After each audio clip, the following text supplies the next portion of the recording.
to go all the way. Hello, everyone, and welcome to Day 4 of Champion Seoul Playoffs, coming at you live once again from the COEX Ardium right here in Seoul, South Korea. Of course, I'm on the desk here with Mimi and Kakuka. I am Theo Golden Boy, and I shall take care of you today. All right, we're going to have a good day. All right? Is that the way we're going? Because I'm down for it. We're going to go that way, Mija, okay? It's going to be fantastic. But look, folks, we have so much to talk about. Let's go ahead and dive into what happened yesterday, shall we? Because we had our first elimination matches of playoffs, and we, of course, had the hometown team taking down Trace Esports. Of course, I'm talking about DRX. And I'll be honest, Mimi, this just looked like DRX in peak form and Trace having no solutions. This was exactly the game that DRX needed. We saw them have a tough start to that upper bracket, losing out to Sentinels, but here the individuals were all popping off. The rookies were finding incredible form, and that's the great game. To just build your confidence and continue that run in the lower bracket. The second one, much closer. Yeah, exactly. Well, we can say the much closer on the second match, because Fnatic came out swinging. They had something to prove after the match that they had against Team Heretics, and they definitely proved it. Sadly, G2 is going to have to go home, but Fnatic is looking very good for making a lower bracket run. I mean, you're going to have to deal with that until next season. That final round is going to be in their nightmares. Yes. A 1v3 fully blind, getting spammed down like that.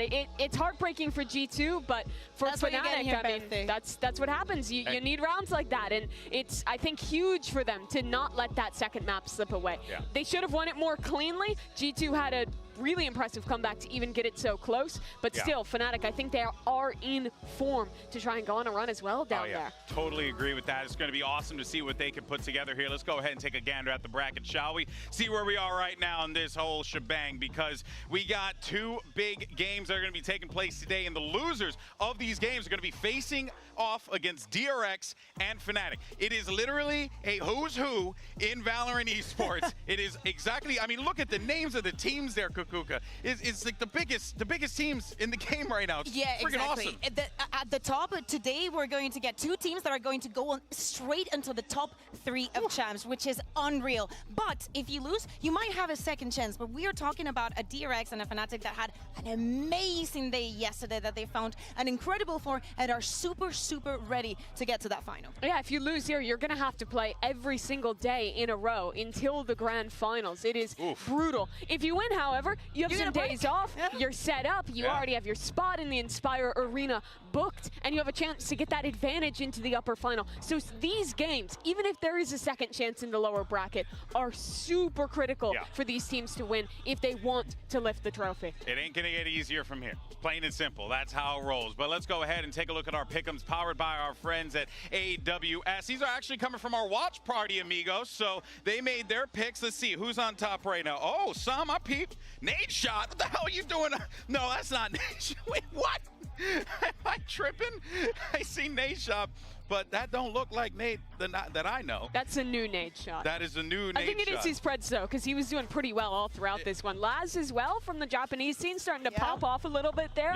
112 points. Living getting some points. Yeah, we like that. I haven't been able to check my points. Last time I was in the 3%, but I've been losing some pick-ems. I have been boomed. Every choice I've made has been wrong. When you see the predictions, I'm sorry. I've just been. Is your record rough? I think I'm 11 and 12 or something like that, or maybe 12 and 12. I might be breaking even. They called him the coin in high school. That's famously my nickname. Yeah. No. I got no follow-up after that, you bum. In any case, let's dive into our matches today, shall we? Now, here's the deal. As we had talked about before, win here guarantees you top 3 in this competition, because you're going to be taking that trip to the winner bracket final, and that will be taking place at Inspire Arena next week. You got Sentinels going up against Edward Gaming. Then you got Leviathan facing off against Heretics. And what's even better about this, and I didn't know it until we literally just saw it on the thing right there. First time we're seeing these matches. on stage. The Sen EDG one is crazy. Yeah, It's two teams that just missed each other. Once Sen came off their initial peak, that's when we started to see EDG at international events. And the second one for Leviathan, this is a team who is new to the top of the international scene. And so they're going to have a lot of fresh matchups if they want to run to the finals. As a Spanish speaker, I don't know if we are winning or losing today. I feel like there's going to be a lot of sad people. I just expect that we get a good match. Every single match that we've gotten in playoffs has been a 2-0. I need today's games to at least one of them to go to 3 maps. But here's the thing, even with some of them being 2-0s, there have been some spectacular maps. But if there's we've gotten both sides of the coins. We've gotten like stomps. We're getting like very hard stomps and then very, very close matchups. Yeah, if there are 4 teams that could bring it today, it's got to be these 4. If it ain't these 4, then I don't know what else to tell you, people. But for now, though, we're going to put the power in your hands. Takes us over to our MasterCard fan poll. Of course, you can scan the QR code right here. Which team is going to make a clean run to the grand final? We want to hear from you, so make sure you scan, get your results in, and we'll share it in just a little bit. And also, make sure you use those hashtags, Valorant Champions and VCT, so we could feature your stuff on the broadcast because you're pumping out some good material, people. You're good. You're good with it. You're nice with it. All right, let's go ahead and dive in. Wait, what is going on right here? You trying to influence the vote? No, not just Mimi. Kakuka too? You're trying to influence the vote? I don't care anymore. You're just sending it. Honestly, yeah. No, she's sending it. She. I just think they're a good team. She's sending it.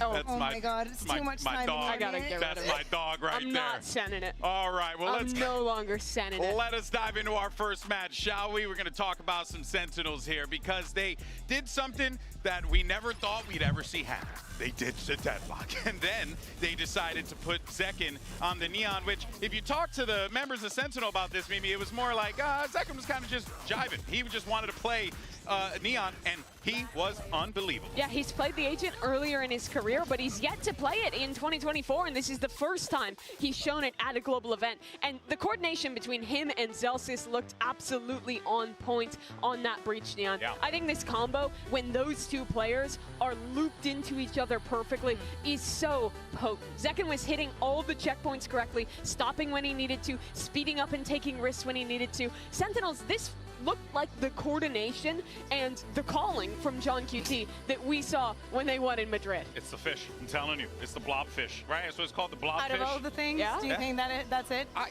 honestly, it's like a death stare. But it's also been with them the entire time. It has been. So it's been through the good and the bad. Seen it all. It's seen it all. That's a good blobfish right there. All right, well, you know what? I want to learn a little bit more about how this Sentinels team plays with this Neon in what we like to call a Senestrator. Don't say we. Don't say pending. Kakuka was the one who came up with it. What you got with this, Bayo?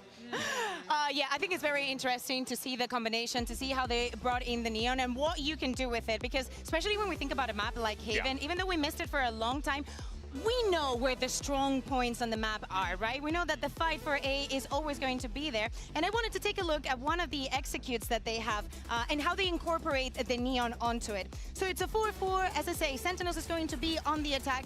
And I'm just going to be playing this very slowly. We see a lot of utility trying to move the players off of DRX away from the site. Now, Sacy is going to be popping off his ultimate, but at the same time, we're going to see everybody else understanding where they have to be and how they can apply the pressure. So this is a 5-man push. So Celsius is going to be in this position. He's already using the Rolling Thunder onto the side. Zekin is already looking to see if he's going to be capitalizing on the movement that is going to be forced by both the Rolling Thunder, and the Hunter's Fury. But not only that, we also see the Paranoia coming in, forcing everybody out, and also helping Junkie T to keep putting that pressure. He also used the camera. Like, everybody has a piece of utility that has been put into making this execute happen.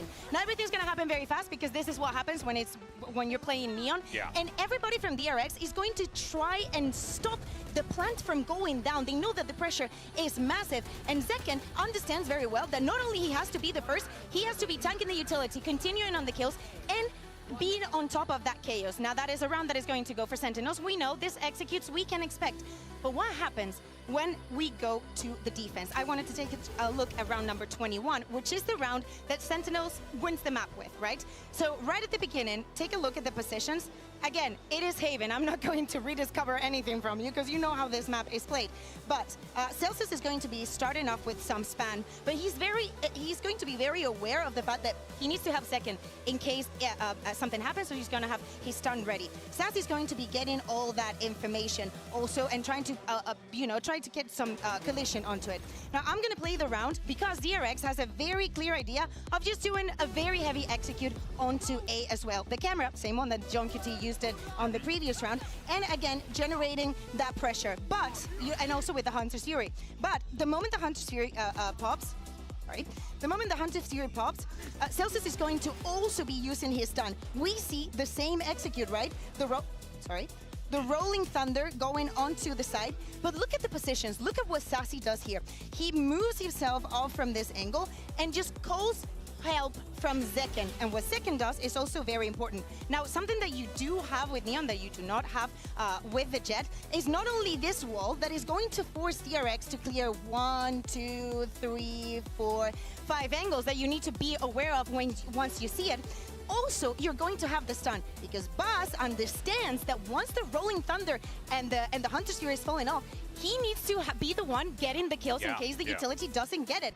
And this is where everything becomes perfect because Zekken understands that he is the one that with the stun can help Sacy survive. Not only that, he creates, again, so much chaos and so much disruption because he keeps going for the kill that he saves Sacy and gives the rest of the team the possibility to go onto side. Pops his ultimate, John QT does the same, and this is just another beautiful round from Sentinels. So everybody understands the plan, and this composition suits them so well. Like the synchronicity between all of them is just beautiful. That's definitely the thing that we took away from that was not only did they not play it that much, but they also just look fantastic doing so. Totally. And that is a great breakdown on that one, Kukuka. But for now, though, let's actually go ahead and hear Sacy's take on the win over DRX in this Omen player moment. Hello, my name is Gustavo, most known as Sacy, and I'm the initiator for Sentinels. So the first map against DRX on Sunset, I'll be honest, I felt like we had the control all the time, but I felt that the communication was really chaotic. We were playing with Neon, and Neon's a really fast agent that has like fast plays, and our comms was like really messy. For me, it would be like 13-6, the ideal result, but we got so many problems with our comms that we went to the overtime. And we were kind of lucky on the 3v5 on the last round that we got us into overtime because we got some kills. I got some kills on market. They got into A. We found some kills. It was like, oh my god, we actually did it. So I was actually surprised. In for the front of the site, Celsius sticking, sees denied, John QT domes him, and Bane's also dropped in the process, flashback, no longer for this world, straight flash, but he needs to get half, and he needs it now. The stick. That's the only win con, Foxy9, he's got it at least, but tagged up, stuck up, Mako, spam and sprayed! So after the first loss on Champs against Genji, we kind of felt that we were not playing like ourselves, like we used to do. On the FPX match, we're like, guys, we just need to play our game, just have fun, because whatever happens here, we don't want to come home with regretted. We got into Champs with a different mentality, different mindset, because we worked the whole year to get here. So it doesn't matter if we're like first seed, second seed, even fourth seed, we should come here and have fun and leave this tournament without regrets, being a winner or not. And I can tell you, it looks like they're having a grand old time out there, especially with the way that they are playing. But Mimi, it is truly incredible how this team was able to dig deep in one of the most pivotal moments of this tournament for them. Yeah, he was saying that he felt like the cons were a little chaotic. They got a little lucky to come back into that first map, and I do think that's true. But I think that second map, once they got onto Haven, it was so much more clean. They were taking the right timings to pause in the mid-round, slow down like you were showing in your telestrator, and then re-coordinate to take that second fight and close these things out. This is Sentinels that is proving, even when they're playing a close opposition, even when they have to rely on some of those individual plays to stay in the map, they're going to be able to rally back and go back to the fundamentals that got them here in a second map of the series. Yeah, and thinking about the opponent that they have today, yes, this is not... Okay, if you lose today, you're still in the tournament, but you want to be making a clean run. And for that, you need exactly what Mimi's talking about. Not only you know that you have your individual brilliance, you're able to change things up and play as a team and understand that sometimes you're going to go down, and that is the best thing that can happen for your team. And with players with the amount of experience that Sacy has, especially in this specific situation, I think it's brilliant to see that they can perform at this level. Yeah. I think the difference between what EDG showed in their match against Trace and what might happen today against Sentinels is that while both Sen and Trace have really good macro ideas, they like playing their slower attack side rounds some of the time. Obviously a little different when Sen's playing the Neon. What Sen also has is those individuals, your John QTs, even this tournament, Sacy, Tens, all these guys that can step up and have those individual moments when the round state does explode and it comes down to the chaos. That's what Trace couldn't do against EDG, but that's what I think Sen will be able to do today against that Chinese squad. Excellent point there. And when you speak about the individuals, well, you do got to focus on two people on each, one individual on each side of the stage. You got Zekken and you also have Kong Kong. And these two players are going to be facing off against one another for the first time here. And look, they're both dynamic impact players, Kukuka. They both bring a ton of heavy firepower to the team. This is going to be a borderline heavyweight clash here. I am praying for the Sunset. I am praying for the Haven as well. I want to see this head-to-head, this Neon. It's not only how we were teased on stage, on social media. We want to see how these two players are going to go up against, because I agree with Mimi. I feel like Kong Kong has saved EDG from so many situations. So many rounds did not belong to them. They should have never won them, and then Kong Kong just goes completely insane and gets a 4K. We can say the same for Zekken, but we can also make the same argument for most of the players in Sentinels. And I think the parallel goes deeper between these two players. They've never played each other at a match, at a global event, but their journeys to get here were so similar. They're both these guys that came up early on in their scene's history, made waves as a young player with insane mechanics, who's incredible on the duelist role, but quickly rose to prove to be not only that incredible duelist, but a player who can be a good teammate and who can also in a lot of ways become the face of a team, the face of a region. Yeah, and here's another really interesting dynamic. So apparently, like Zekken is kind of and Kong Kong are like parallels of one another within the Chinese region. They asked nobody about the matchup. He says, I only have one thing to say, RZKK better player is better than yours, which is what they call Zekken out there as well in China, which is pretty cool. They're joking that Kong Kong, ZMJJKK, is the same as Zekken, ZEKK. Yeah, and not confusing at all. And honestly, I love that confidence from EDG. Thinking about that. They just see that on the camera. So good, so good. But yeah, you know, and that I think goes to show both teams' confidence for each other today, right? You got to put confidence in Zekken. He has always been a consistent player. When he doesn't perform, you notice it. Same thing can be said for Kong Kong. Let's go ahead, though, and move on to his squad. We got Edward Gaming. Now, this is going to be a Chinese squad that picked up their first ever quarterfinal win over a regional rival in Trace Esports. This is a deep run that they're making in this tournament. They looked really good in the process, and let's be honest here, I mean, Kukuka, they had Trace's number even regionally, so I think coming into this matchup, Trace was certainly going to be in a bit of a bind. Trace was facing their demons, and it looked like they had PTSD, really. Like they were not having fun out there, and as I said, Kong Kong was winning some of this round. That made no sense. Like, how can you, there's nothing that you can do against a player like this that feels so comfortable against you, that has no fear, that understands and knows so well how you play and how you develop in many different scenarios. But today's Beast is a completely different one. Yes, of course, both teams want it so bad, but I feel like the form that we've seen from Sentinels, it's still one step ahead. Yeah. EDG has been to playoffs of international events before. They've gone on runs, but one thing they have never done is make it to the top 3. They've never been there in the biggest arenas that this game has to offer. They've never had an opportunity to make it to a grand finals, and they've already made history in that first match because it was the very first time they won a quarterfinal, that they're not playing from the lower bracket to begin with. We thought that Trace might be the team who kind of took over for China. EDG proved they are still the best, and they have a chance today to show that China is ready to be a region in that top 3 and finally break through that barrier as one of the best in the world. I agree. I think that 2024 as a whole has been a breakout year for Chinese Valorant. First, we had FPX there in China.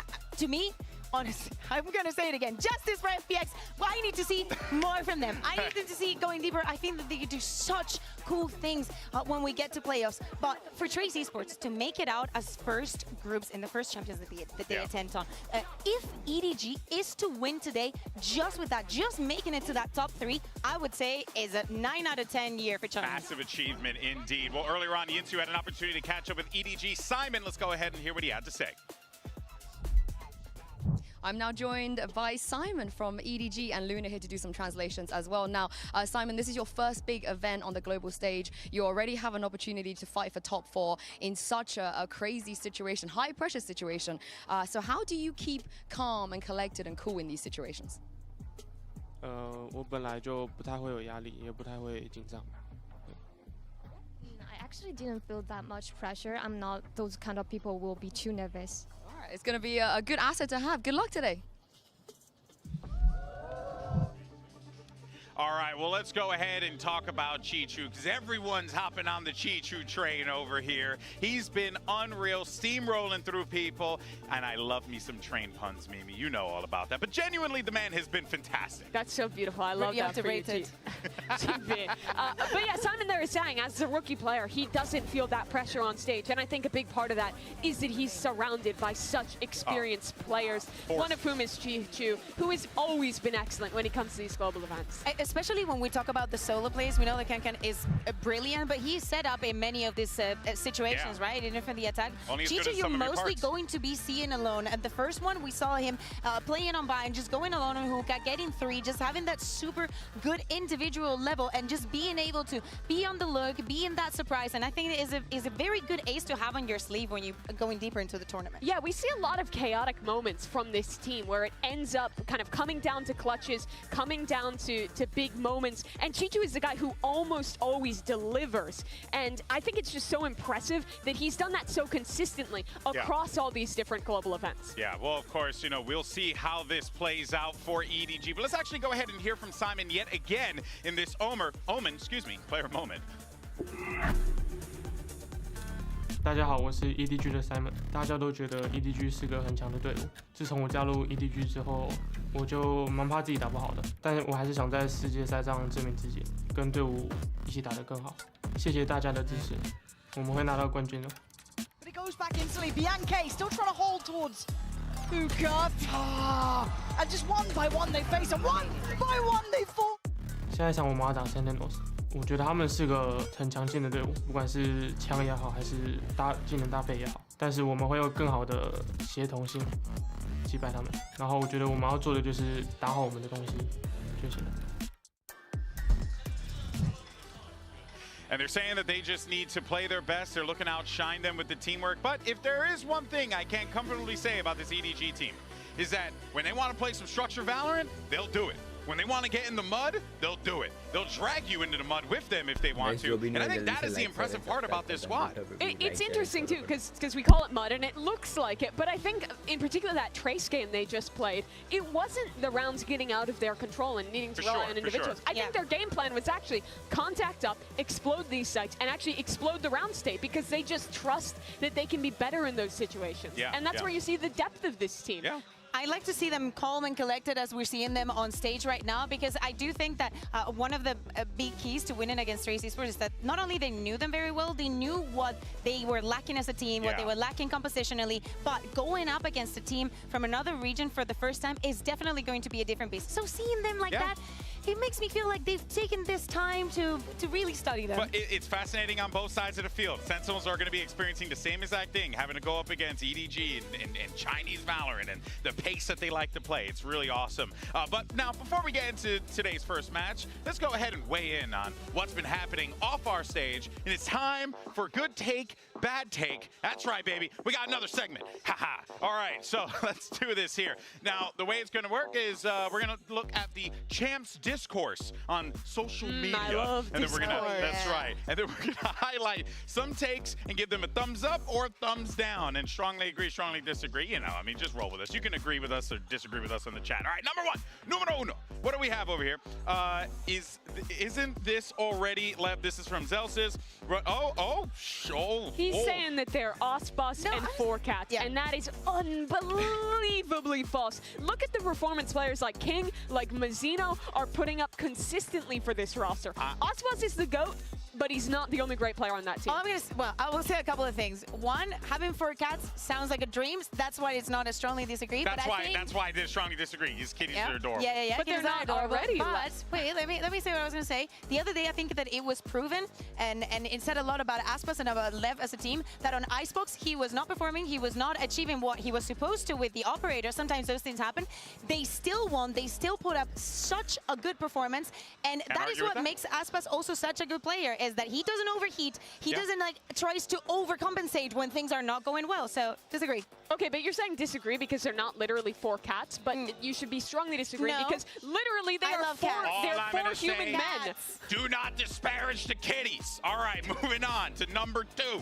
Let's see, good take, bad take. What we got over here. This is from Real Razzie saying the hopium is real. We cookin' or nah. Thinks that Leviathan will win and it'll be a Sentinels Leviathan final. I'm going to say strongly disagree. Strongly disagree. Because it says the G2 won against Fnatic yesterday, and I didn't see that happening. Yeah, chat. Even if we're just looking to the future, I think Sen is. You can do that? Yes, she has the power. And I'm going to tell you I disagree, so that's all you need to know if I can. I'm just saying I strongly disagree because I don't think it's going to be Lev Sen in the finals, but I can see a world that Sen will be in the finals. All right, let's see. Number 3 is from Nate Shot. Hey, buddy. True life. I'm addicted to Valorant. If I wasn't a streamer, I'm pretty sure this game would have ruined my life. Praying for all of you folks trying to balance work, school, and relationships. Thank you for letting me play this game like a degenerate every day for a living. Let me be real for a second. I like my job. The worst part about this job is having to watch Valorant all the time and not being able to play that much. Because I would play so much more if I was at home instead of on the laptop set. Like Asia and stuff. You can't play. Yeah, you need a different account. It's all this ring roll. Dude, I'm so addicted during the off-season. At least in Americas, you have better scheduling, but when you're working in the EMEA, we finish up so late that it is impossible. And after, like, when you're having a long day of Valorant, you go home and your friends are like, yo, you want to play? And I'm like, no, I want to go to bed. I want to sleep because I've been working all day. All right, let's see. Our next take, thank you for that one, Nate Shot, common viewer. Who's our next one here? We got, artist, I know that guy. Best player in the world, Durka. Overreaction to one game. Durka's a great player. I don't think you can argue any one player is the best player in the world right now, even if his form is great. Well, I did tweet the other day that Chronicle is the best player in the world, so... And I disagree with that, too. I think he's also a great player, though. I'm going to agree. I think it's a good clout tweet. I'm going to give that to Artis. Yeah. He has some and then Artis has a good take, and I support him in this one. Takes, but this time it was a Never seen this guy have a good take in my life. All right. If he has the Chinese flag today on stream, though, EDG is losing. Oh, he's the ultimate curse. I am not opening up that can of worms. Next up, do we have another one? I think we have one more, maybe, for good take, bad take. We'd like to see what our last... Oh, wait a minute. I think we don't have it right now. Do you have a take, GD? Do I have a take? You know what? I actually do have a take. What's your take? This is my last day today, so I'm going to make a bold call, bold prediction. Do we have the mild? It's going to be Sentinel. Oh, that's my tweet. I know that guy. And a Puerto Rican flag on their stream. Pop off. Chronicle is best player in the world. I tweeted that because I'm a gosh darn genius. Too early to hear me out. Since it doesn't have a date, and at some point I believe he was, I'm going to give you. Thank you. I strongly agree. Yeah. I mean, he's the winningest player in Valorant for a reason. He's absolutely excellent. His consistency is insane. But I also tweeted that after. It's so soon to say. I tweeted that after I saw the 3K. I tweeted it after I saw the 3K while he was blind. The clutch. While he had. But that wasn't even. That wasn't even a showing of his actual good level. Doesn't matter. Out of all the things that you could have said for Kron, you go for that. He had X-ray. He saw through it. He saw through the mud. He literally saw through nothing. He was flash dizzy. There's a wall I'm in front of him. convinced he has omnipresent sight or something like that. The man is a He wizard. doesn't even use a monitor. All right, now let's see our MasterCard fan poll results. Earlier we asked you lovely people which team is going to be making the clean run to Grand Champions or Grand Finals at Seoul, and you all said Sentinels. Sentinels, Sentinels, Shocker. Sentinels, Sentinels, What do you mean Sentinels. all? Shocker. What do you mean all? Well, not all, but 57 it is was, not all. That's true, that's true. Yes, you're right. Over half of you said Sentinels. Here are the predictions today, Santissimo. Okay. That's why they call him the coin. I have decided I am not going to support a single EMEA team. I'm not going to vote for them just because I will never curse them. And I promised Benji that I will not vote for them. I do think only one person predicting EDG might be underselling them a bit. They've had a great event thus far. I think they've shown really good team play, but also the ability to thrive when the game gets muddy. This has been the event for China thus far, but the question is if they can go all the way. Yeah, today we got some banger matches. It's going to be absolutely fantastic. So let's go ahead and get this show started because we got Sentinels facing off against EDG. Then after that, it's going to be Leviathan going up against Team Heretics. Are you freaking kidding me, folks? It's day 4 of Champions Seoul playoffs, and guess what? It's starting right now.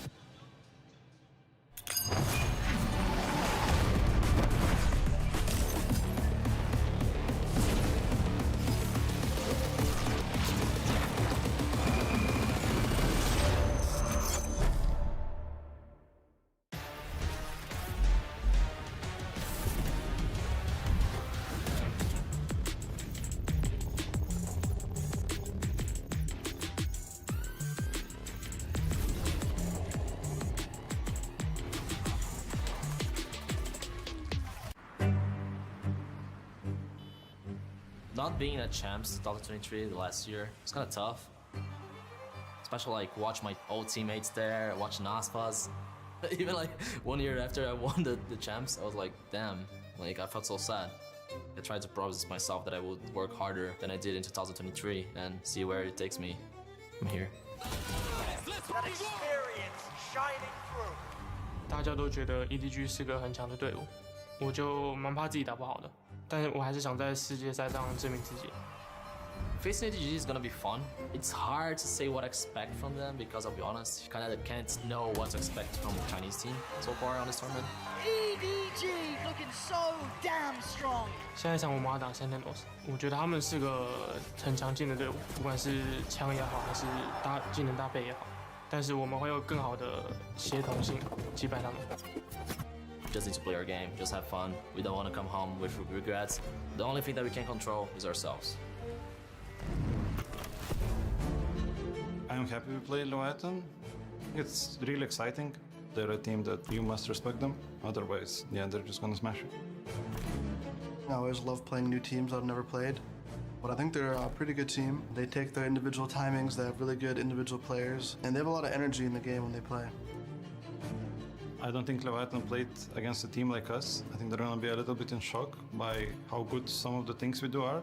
It's down to Munchkin again, but this time it's Heretics coming out on top. This match is gonna be about who can adapt faster. I came from Ascension, it was a long road. Now I'm here in Champions. I'm going to lift that trophy and show everyone I'm one of the best players in the world. America's #1 for a reason, Leviathan.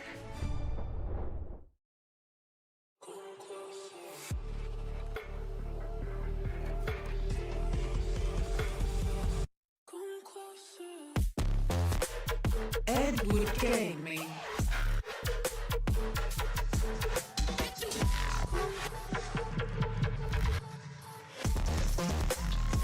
Sentinels.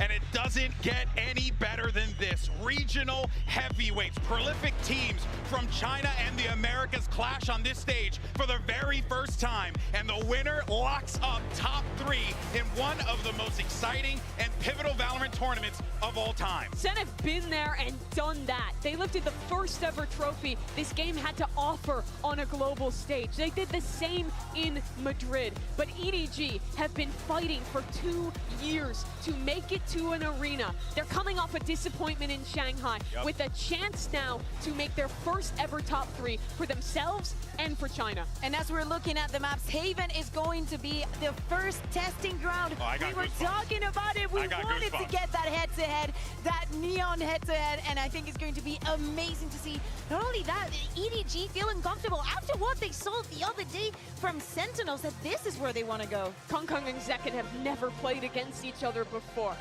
In that video, he said that they wanted to beat Sentinels on their team play, that they would be better than them in that regard. I think this is a chance to prove it. Playing a similar comp, bringing out the coordination on that Neon agent that can be so hard to set up properly. This is Kong's chance to prove it. Yeah, and you know what? Something I want to take away from that series layout is I genuinely feel like everyone got what they wanted. Honestly, every map, you look at the records on each and every one of these maps, it is good for each team. They have performed at champions on these maps. So at this point in time, you're going to see 2 teams go right in the middle of the squared circle, and they are going to just go right hook for right hook, left hook for left hook. This is going to be a genuine clash between teams that honestly have every reason to be confident in this BO3. Just remember that top 3 is so close to them. It's so close. It's right there for EDG. And of course, we're seeing the lock-in. We got 2 Neons locked in on each side. We are going to see some clashes here, Mimi. And you go down pound for pound and you look at the matchups that we have here. Zekken against Kong on the Neons. 2 players that have defined their regions. TenZ versus Smoggy. TenZ, this is his first year playing that controller role. And Smoggy as well, another duelist who switched over to that and has looked so damn good. I want to see how EDG is going to deal with the aggression, like how they're going to be aggressive, how Sentinels is going to be shutting that down. That is why, for some reason, I'm just looking at JunQT for this one, especially the first half. Oh, yeah. Well, look, let's get into this one, baby. We got ourselves a banger on our hands. And, oh, boy, look who's casting a Sentinels match. It's a contractually obligated Brennan Sideshow. Would you look at not that? just that. I mean, we snuck in EDG in there this time as well. We covered most of their games as well. It just so happens to work out this time around. EDG versus Sentinels. The energy levels, Josh, I mean, listen, they're all the way up here, and I feel like both of these teams are going to be able to meet that pound for pound, blow for blow on these maps. Tess has already kind of laid it out. It's a map pool where both teams are going to be comfortable. Oh, super comfortable. You're going to get some serious high-level Valorant here today. Assuming that all of the players turn up, because both teams like to stress each other out too. They're going to force gunfights at times, lean on that confidence, and your form needs to be good on the day. I gotta be honest though, the battle that's drawing my eye immediately is Kong versus Zekken on the Neon matchup. EDG are predicting a B round pistol here. You see them with nobody watching over towards A long as Sentinels were trying to sneak up C. The game was given away. Yeah, smoke is propped up in the face of Zekken, but it's still util ready and waiting over the shoulder. Here's the fault line. The relay bolt just ricocheting wildly. It's going to be that split in through, but still they don't have backside control. EDG making sure to flood in with a couple of players, but the pause is called and an evacuation by SEN. They don't want anything to do with the C site. Where are they going though? Because Kong waiting here on B gets caught. No way, Sheriff in his hands. It felt like he was almost good for the one, but with him dropped, EDG gearing up for a bit of an attempt through this one, just biding their time, waiting in the smoke, and they hear the rumble of the footsteps. Nobody is going to be tested. A lot to overcome into this spot with the movement. Clean up and over, but here comes the pincer. Crunch from behind, EDG. Leaving no stone unturned. They cleared away mostly through, and Sacy's now the one who has to hold down the line. TenZ got stuck on that pivot. Sacy sees them, stun. It's a pixel angle that he's working with here, but the damage is being dished out. Sentinels left scrappy, and it's down to Zelsis trying to tap with the ghost. Not enough to cool down the weapon in his hand. Simon the rookie steps up, squares up, and seals up that opening pistol round. Was the stun from Zelsis not good? Or did EDG just hit 2 absolute banging shots there to take out their opponents on SEN? TenZ got caught in that A-link pivot, but I think overall the macro ideas were good. Yeah, the stun didn't quite catch onto anybody other than Chishu.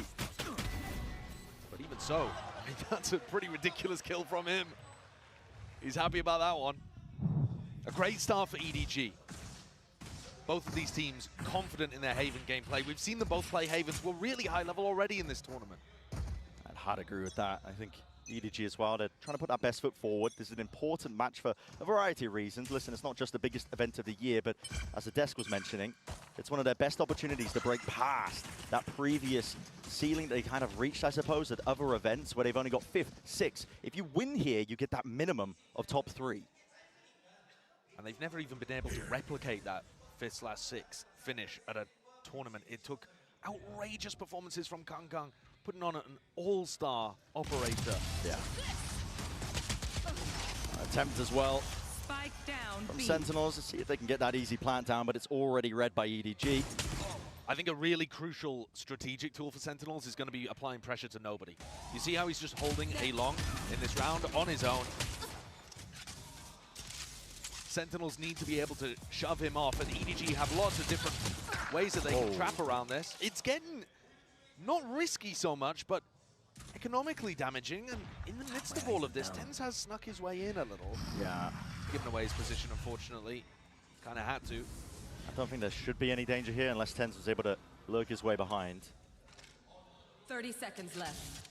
But you can see that the EDG players are willing to take these fights.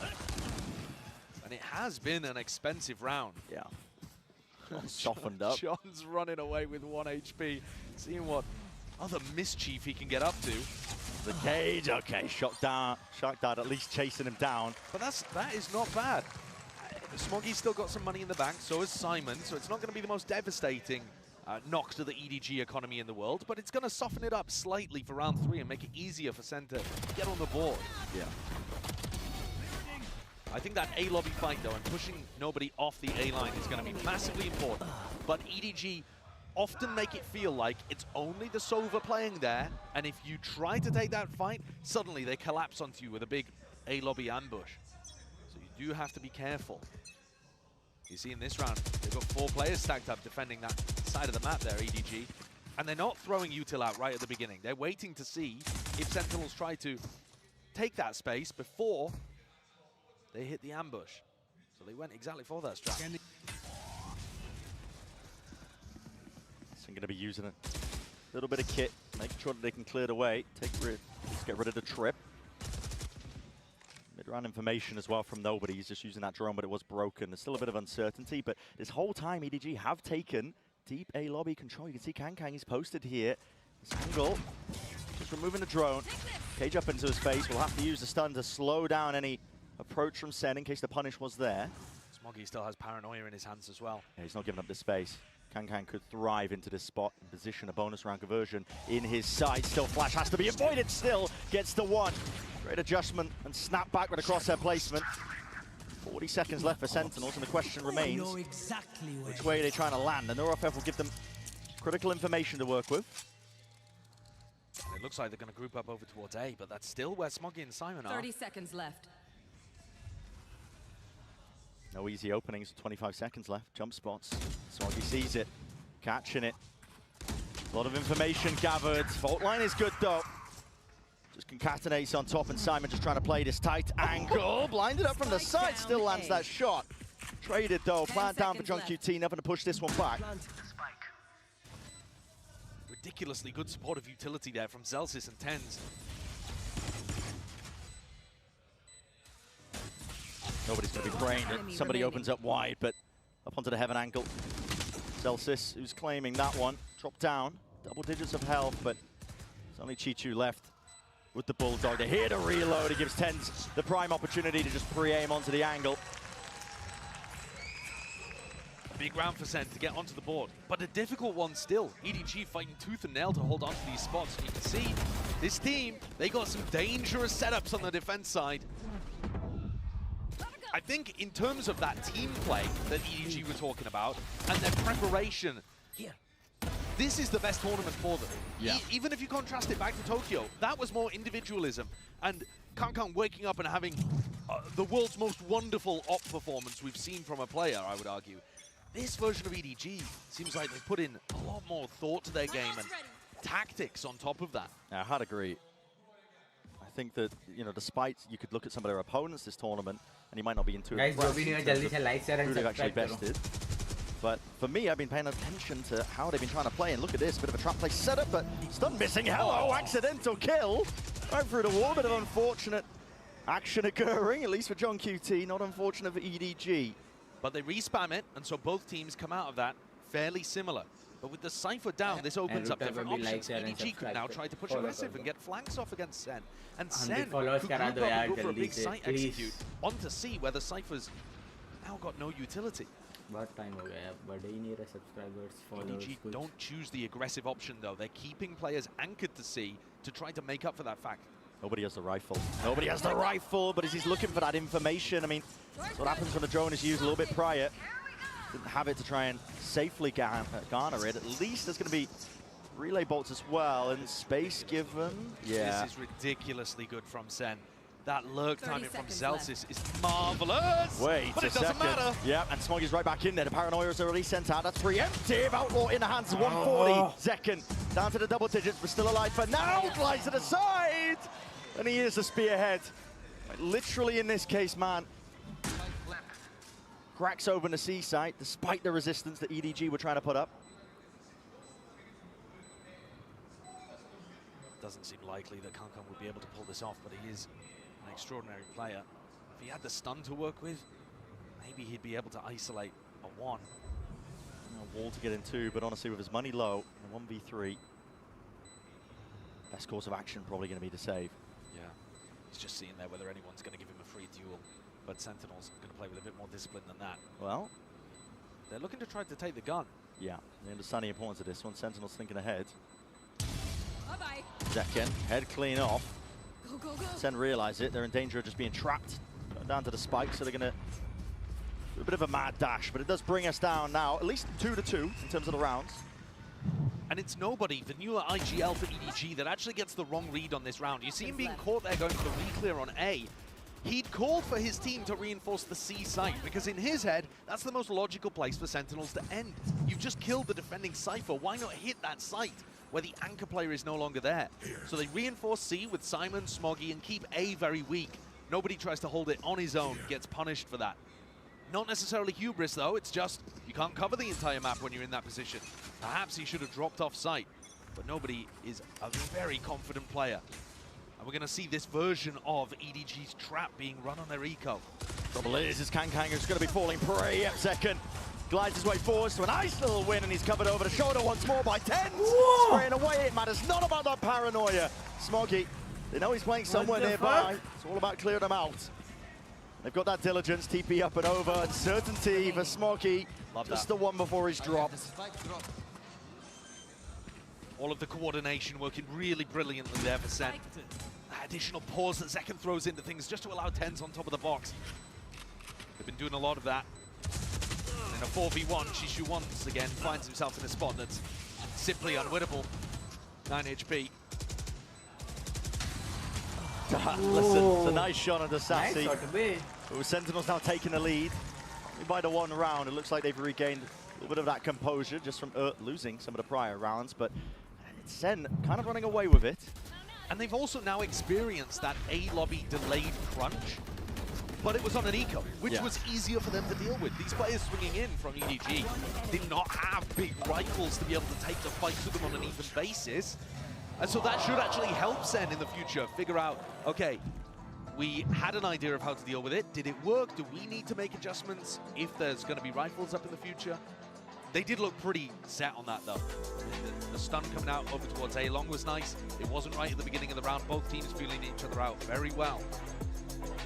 But Sen coming on top and EDG take attack timeout. Yeah. It seems like a good time for it. You just lost 3 in a row back into a big rifle. Look, summing up, I mean, there's plenty of ultimates sitting. Simon's got his rolling thunder, nobody. The Hunter's Fury, you could definitely cook, try and make something happen. Proactivity maybe on your defense. One of the areas that I'd like to see EDG explore is trying to create mid-pressure and make it very difficult for Sentinels to just walk into grass anytime they like. If you can do that, you're more likely to burn the drone out of Sacy, which means it's much more difficult for you to retake over towards A. There's huge amount of benefits to trying to put some early mid-pressure as the defenders. Something that I think Fnatic do fantastically on this map.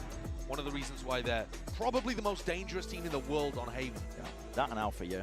I mean, that guy is just a demon. He absolutely is. Some demonic plays in this server as well, though. We'll see if EDG can return that fire a little bit to make it even once more on this round right here. Sentinels, though, they're a scary team, a dangerous team over the course of this tournament. Low expectations, I think, overall. From outside, a lot of the community talking about them. Absolutely, but I think that made sense at the time too. Yeah. They hadn't had a recent run of great form coming into champs, and they were the 4th seed. No other 4th seed even won a match. Bait and switch setup, fully lines it up there. Smoggy barely gets rid of the dart, so KangKang's not revealed in terms of his position, but Simon, I believe, spotted off into the corner. Wall up into his face. So tempted for Simon to swing that. Yeah, and Zekken, you can see him. He was holding, waiting, trying to bait him in. Drone to re-clear out through mid. EDG might be looking to try and cook something up. A re-hit here, through onto B after a little bit of a garage clear. Be a great idea here for Sen. But do they anticipate 2 players garage? It looks like KangKang should be trying to pull attention and disappear. There's 40 seconds left out.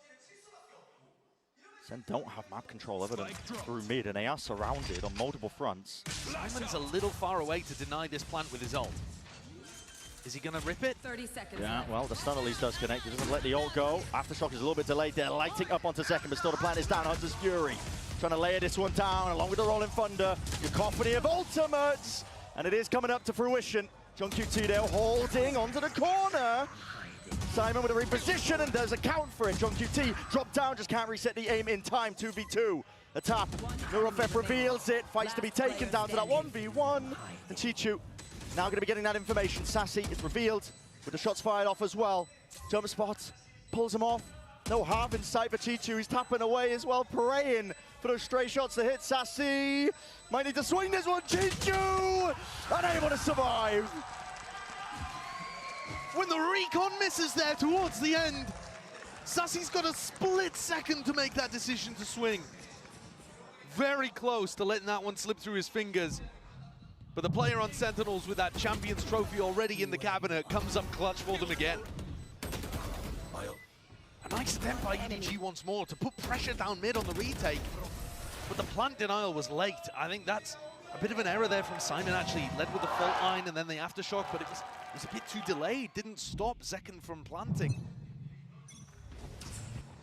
And once more the economy taking a tumble and a fall here for EDG. They don't even have a stack of players over towards A. Just nobody in KangKang. No, at this point, Sentinels are absolutely running away with it, assuming they can convert the anti-eco. KangKang might have something to say with it. Jump spot in through the sprint and the glide. Fully accurate, nobody. Not long for it. Pot shots fired by KangKang. He's praying that he can land at least one of the targets, hit one of the domes, but all the signs of life that Sen do see to cause him to scurry. Yeah, you've seen 3 players over on this site. You know that there's max 1, the Cypher, playing elsewhere. They're going to leave 10s inserted. He's always got that Omen ultimate to be able to go back to the rest of his team. But he might end up just walking backwards into KangKang. No, Okay, broken. Wait a second, KangKang. Oh, and accounting for it. They've missed each other. But he's not watching. Not watching at all, and still damage is done to second. Softened up from the prior engagement still. 10s striking from behind. The trade is online. They might want to make their moves now over towards A, but already bodies are rapidly approaching. The trouble is EDG do not have the guns for the job. And Sentinels can backfill all of this space up to where 10s was, because they know it was only KangKang that went through. Bloody hell, I mean, the fault line's dodged here. Simon, there's plenty of chances for him still. He is landing them. The Sheriffs are singing right now for EDG. Defensive smoke. A lot of uncertainty for Sentinels. They can feel it. They're going to try and bail themselves out of this one. The Rolling Thunder is committed. Simon tucked to the corner, but stands out. There wasn't much he could do into that spot. So Sentinels were pushed into a tricky situation, feeling the need to offload some of those critical ults to at least find a way to win that. But that's very much a silver lining to a Dark Storm Cloud approaching for EDG. A couple of moments where Chaos maybe could have made the difference for them, but I think John plays that really beautifully towards the end. Cage inside the smoke, gives him sound cues if anyone tries to push, and then you see John ping out where Zelsis should ult. The IGL making the call. All right, we've got to invest this ultimate now. It's only me and you. 4-player stack. It does make this round a little weaker. But Sen have showcased that they can deal with everything that EDG are throwing on defense currently. Yeah, the mid-rounding is definitely, I think, showing that Sen are Currently getting the right reads into rounds, making sure to slow it down at the right moments, and then the firepower usually carrying them over the line if it does get tricky. I think I'm right in saying the only time they've contested C fully is when they went for it on the pistol round. Yeah, it feels like the pistol round, at least from my memory. Drone is used, hyper committed into A lobby, so Sentinels are going to be aware that that control is given up to EDG. Certainly looking like an execute's going to come through here on C. Smoggy has his ult to try to reinforce, but is he going to be fast enough with a smoke? Dart not going to be broken here. The Hunter's Fury clears its way through and back and around here. The fault line was dodged by Chichu. Has found himself and carved out a little bit of a pocket and space to play around. Paranoia still here, but the aftershock is way too much. Just singeing his feet. Chichu just couldn't stand still amongst most of that fire. Second offloading it with the overdrive. Peppering them, some stray shots. EDG are going to need a pick to see if they can make this one doable. Zekin overextending ever so slightly, but still he's good for the kill as well. That tracking! They just can't get a handle or any sort of control on him. It's precise. Kang almost there. Could have provided a chance, an opportunity, but Smoggy's been left alone into the 1v3, and TenZ picks back up that position. Low enough as well, but again, surgical by TenZ. It's looking like a great day for TenZ out there as well. 11-4 after only 8 rounds. That's pretty ridiculous. If you look at players that have had outsized impact, outside of just the main duelists, where you're going to see great performances from Kang and Zekin no matter what, if you look at who's had the biggest impact for Sentinels and EDG, I'd be looking towards TenZ and Smoggy. And the fact that they're on those smoke rolls fighting against each other right now gives you a great comparison. At the moment, TenZ is just getting involved in way more on the attack side, trading people out. Again, finding moments to dominate with his impact. His raw aim's so strong. And SEN are just going to disrespect the early A lobby. Util that was dished out by EDG, they're holding, considering, I think, and waiting to see if there is that re-clearance. Strunk UT does need to be careful. Opens himself up to that angle there, but again, it's the weaponry. I mean, EDG have not been able to recover any sense of that. Nothing built up in the bank. You see there, John using a cage again for the sound cues, making sure that he can't get pressured as he takes a little more space towards mid. They're being very cautious on these anti-eco Sentinels. They don't want to get tripped up. But it is incredible that EDG have only won the pistol and the follow-up. Where's the punish here? Where's the cover? Yeah, nobody watching, just in case that was that punish here. Chichu, a couple of shots, backs away with his life, but just pulling apart the EDG defense. Second, built up by the camp, stunned up at that. Unlikely to see that follow-up. The more the time does get dragged down to the finer moments, might see opportunities for EDG to strike. Aftershock, pushing them back and away from the plant. Zellsis going for round 2, needs to be covered, and TenZ has it. Perched up, high ground angle. Chichu dropped, nobody. Off onto the extremity, flawless from Sentinels. You can say that from round 3 onwards. They've always been in control. Have there been some dangerous moments where EDG have hit a nice shot, got into a good position? Yeah, of course. You're always going to get that with a team as good as EDG. And yet, SEN have sailed away. Clean swept the last 7 rounds in a row. Kang's finally going to bring out that operator. The economy's been damaged, been in ruins. Just Kang, it's double op. Double opping. Yeah, Smoggy. It's not round 12. They don't have money.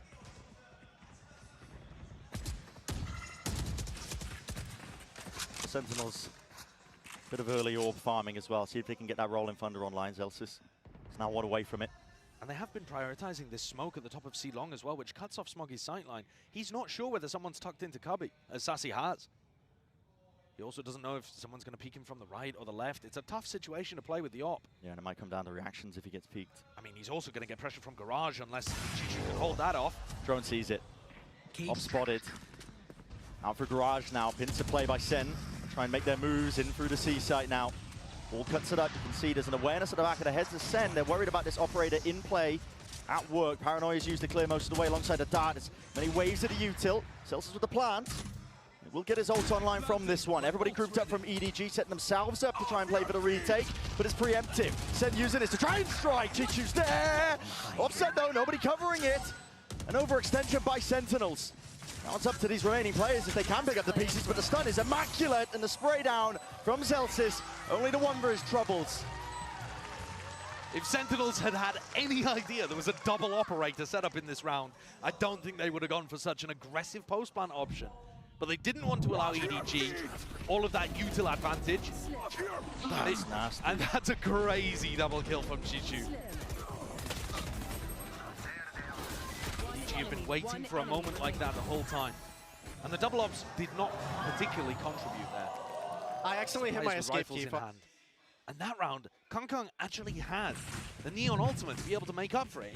When he goes for the retake, he doesn't have to just play slowly behind his team, holding angles for them.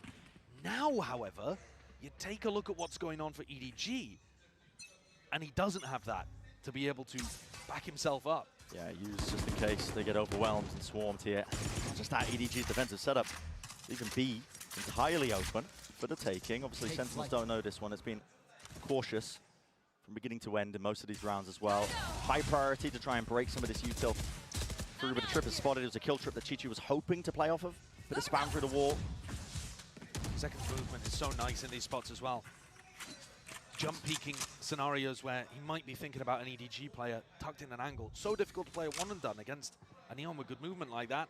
Here's another Neon though with a big weapon. Let's go and re-exploring.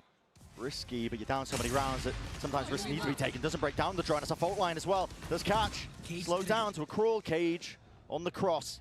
Sowing a bit of that misinformation. Sentinels trying to make it feel like they could be retaking over towards A lobby. Dart's going to be used side by side, though, shoulder to shoulder. These players unaware that they've crossed up.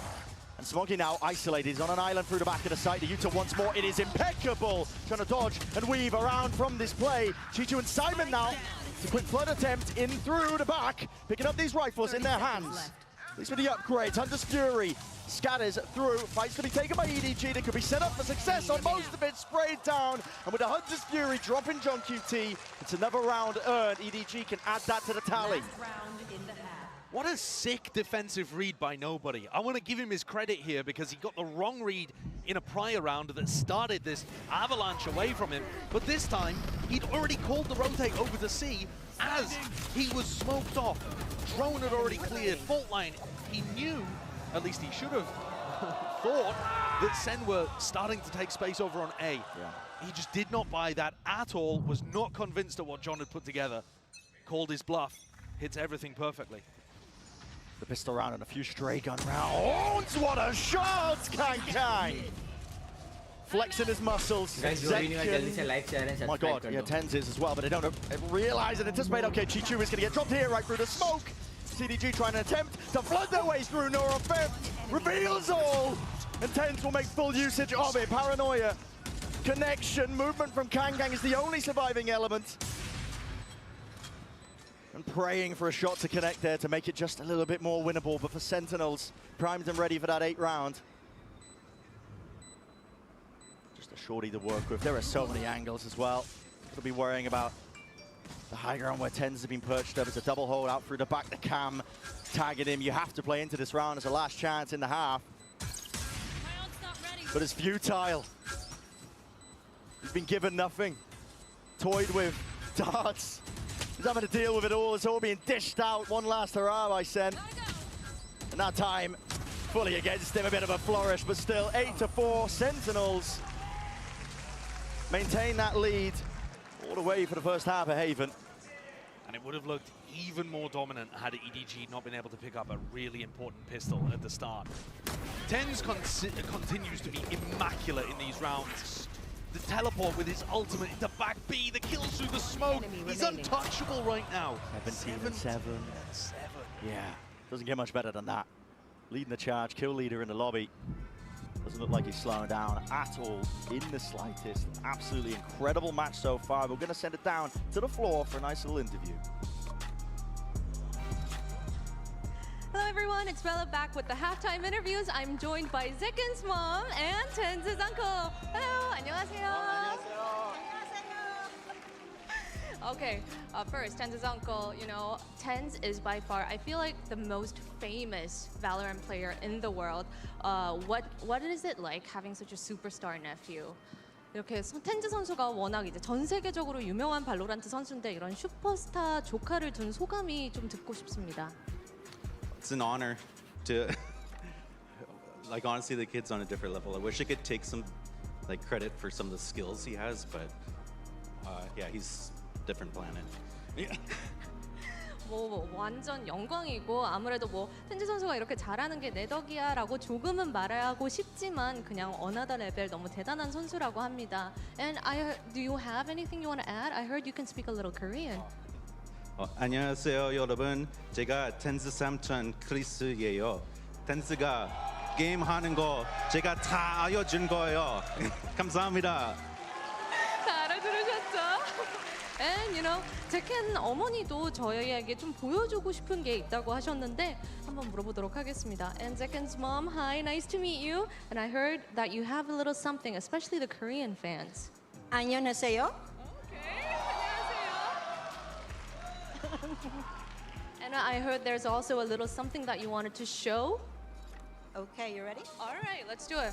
Let's dance. Let's close out with the dance. Okay, let's go. All right, back to Haven.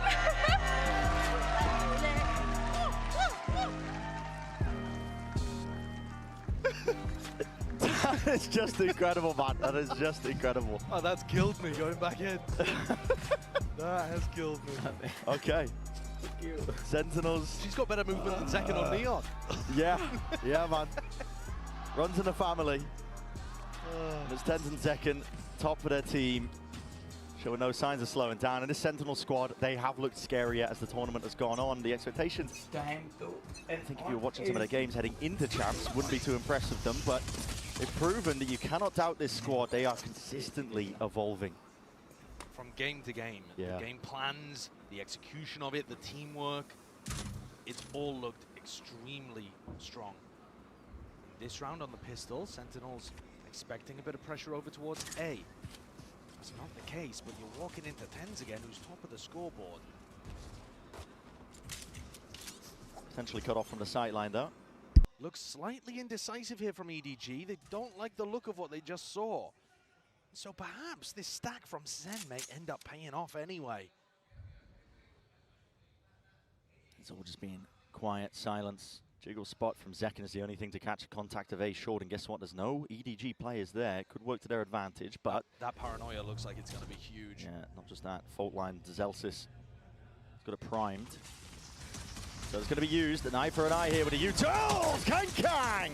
He's right there, still surviving, still kicking, and he wants to take even more away from them. 2 removed before the trade is intact, but Zekken still here alive, worried about this flanking play, but the adjustment is there, at least with the micro aim. Drops Chichu. He's still the thorn in their sides. The paranoia sweeping through. Zekken plays his life. Sacy opens himself up in through heaven. There's chances here and accounted for. Nobody's seeing it. The trade though, nobody. Great adjustment.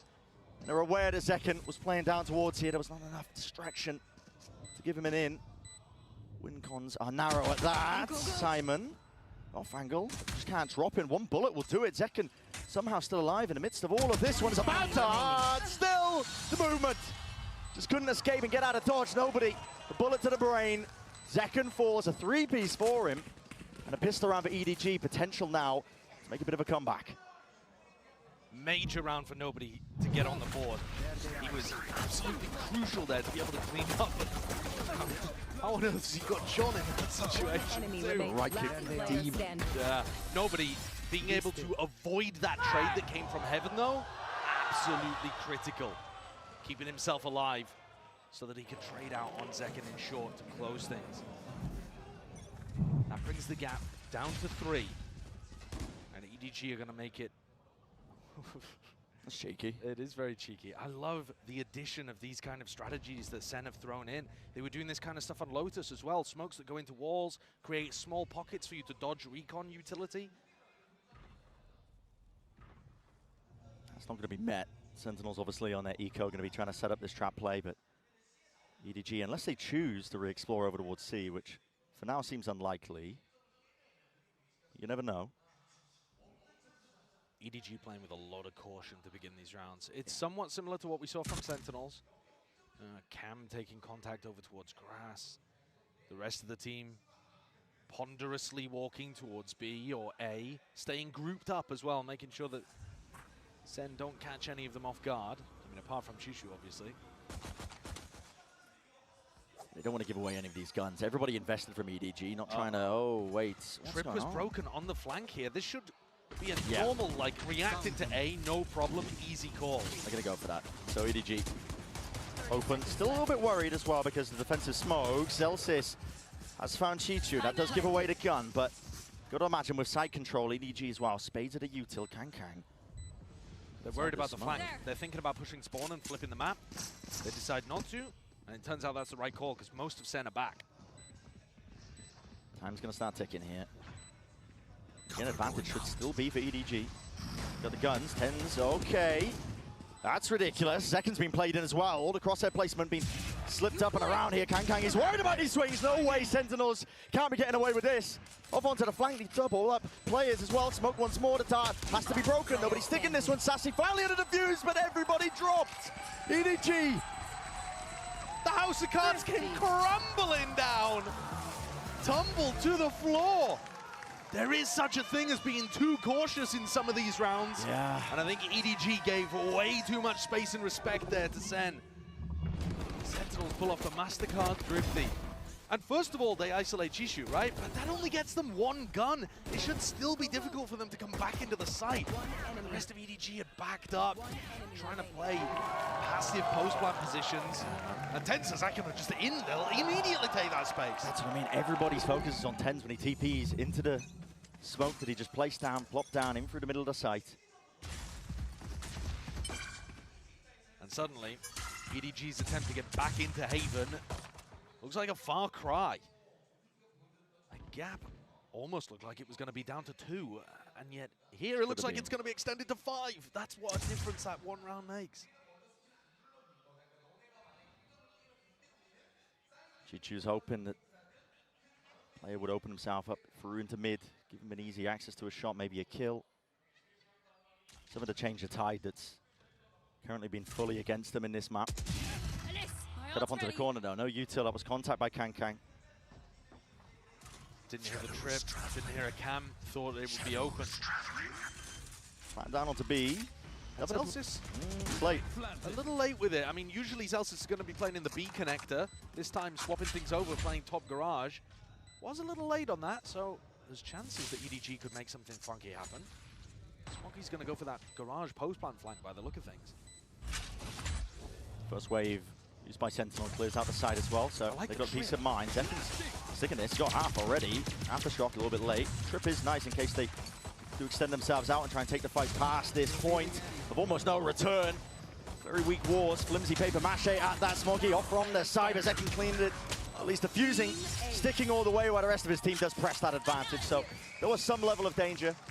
EDG get that plant down and playing the post from that spot. You get rifles online and suddenly that round is super dangerous though. EDG had some nice ideas about how they wanted to play the post plan. You know, the early garage information could have set up Smoggy. I really like Chishu's setup as well. He had cam and trip. That trip is so tough for the retakers to deal with, but he got spammed through the wall and at that point, util goes down.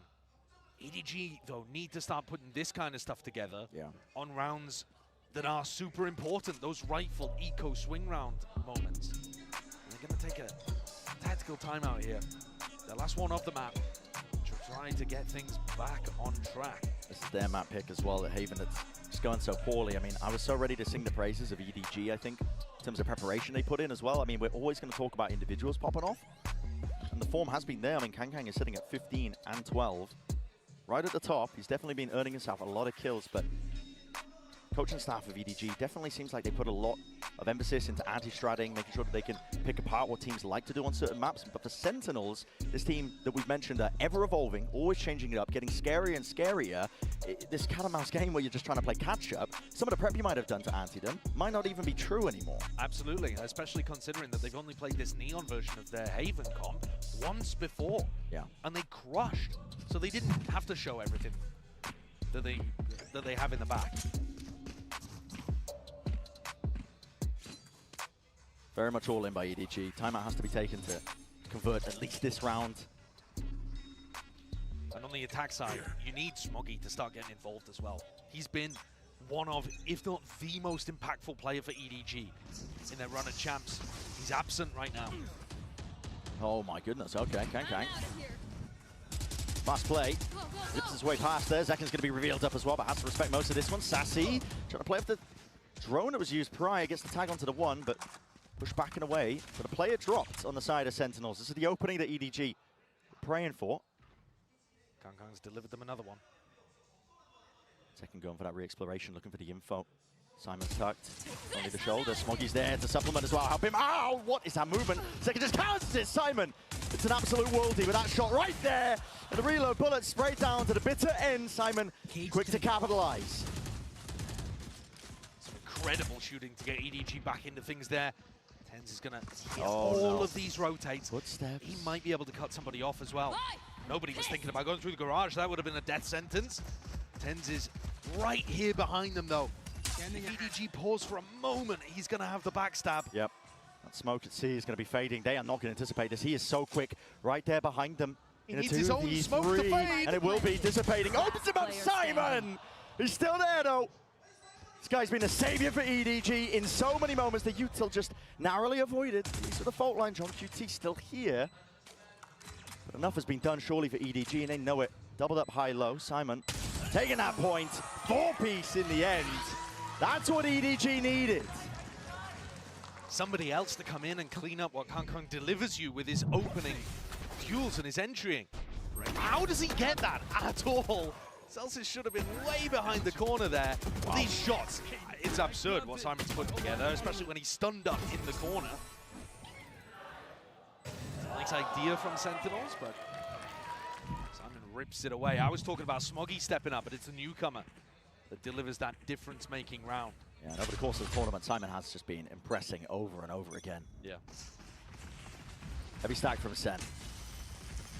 Ah, misses. Zeken gets onto the line of sight, but feels like a bit of uncertainty. Can't really take the fight that he wanted to here. The drone from nobody should be clearing, potentially. Might just be fading. In fact, it is. So doesn't clear into the corner. Hunter's Fury to push them back and away. One tag. Plenty more players where that came from, and it does soften up a few of them. So EDG feeling a bit weakened, but not deterred away from A. They've also seen Simon's ripping it on the fake. He's going for a fake here, just very much alone, just trying to cut that noise. The Hunter's Fury as well to try and sell this one. Players trying to be pulled back. Sacy, though, he realizes it. There's no follow-up off the back of it. Doesn't hear any footsteps, so Sentinels just contain that.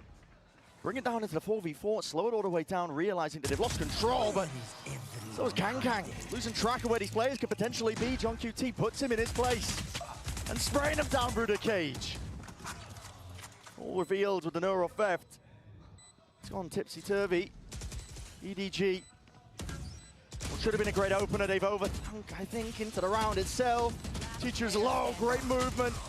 Slightly ajar, just making it so damn uncomfortable for these EDG players to stand their ground and take these fights. Sentinels up to 11. Didn't really like the fake attempt there. I think it's far too obvious what EDG pulled out in that round. They're sending double ults, but there's nobody scaling off of it. There's no standard util at the beginning, like recon flashes, that kind of stuff. And on top of that, the rest of EDG weren't even set up to hit a site immediately. They were still making that migration over towards the C site. They weren't already in position to capitalize on the timing. Root Pepper will like share A bit too easily there. YouTube पे भी करा था 100 subscribers. It's weird looking. I don't know if they're trying to half-buy or if they're trying to force it. What's Smoggy doing? It's all over the place. It's bargain bin buy, but they're not on the same page with this one. Another fault line to set this up. Early angles from Kang, but he's revealed up. No one deals with that dart. The bolt and the stun just not quite connecting. Still, they want to square him, Simon! God, he's a miracle worker. Smokes barely a shred of health. As low as you can go. Cut noise now, go for the rest of the hit, but he has opened his sight up now. In and away, John QT. Spraying in through the smoke as well. The slightest of reveals, and the bullets just not quite landing onto Kang, but potentially done enough here. Played Sacy in through, onto the flank, right through the wall.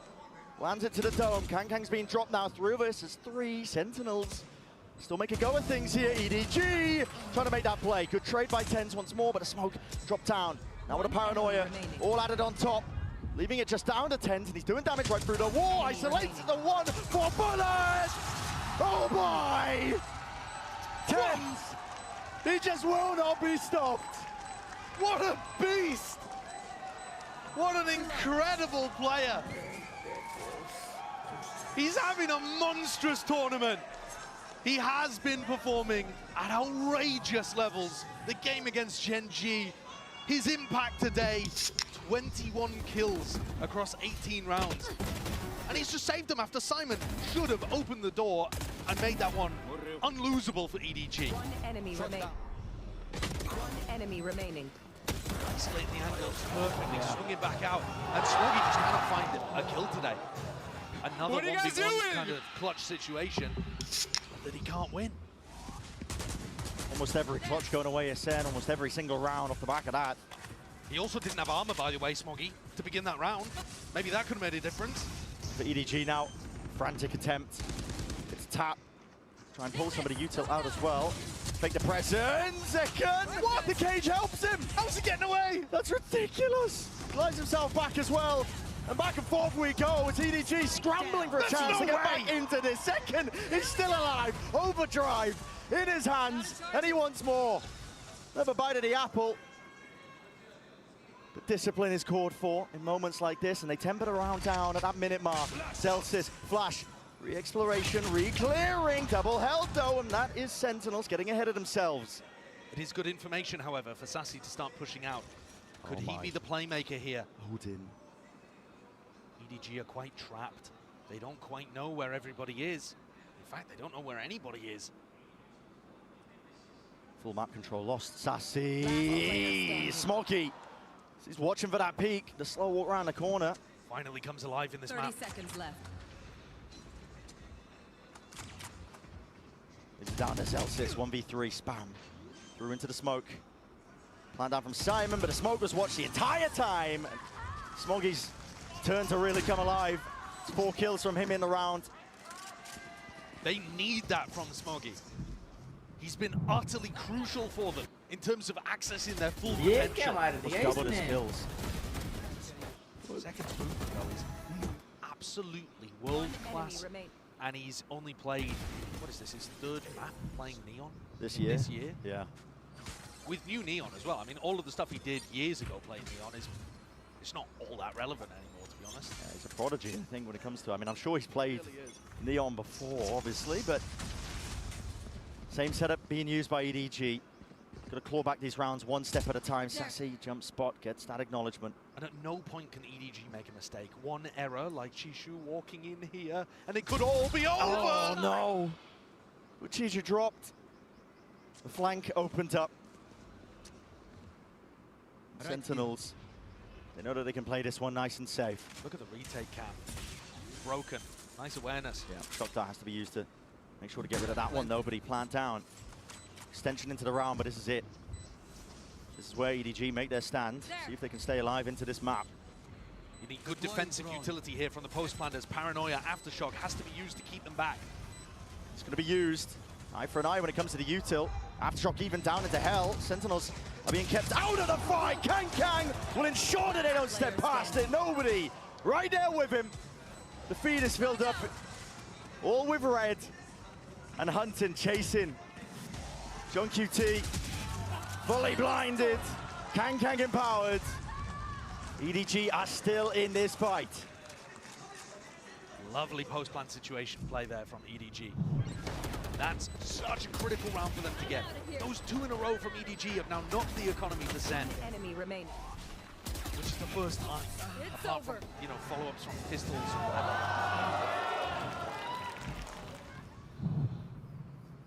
So those chances, 6 of them, narrowed down to 4. EDG still can't afford to make a mistake. It must be flawless from here on out to get us into overtime.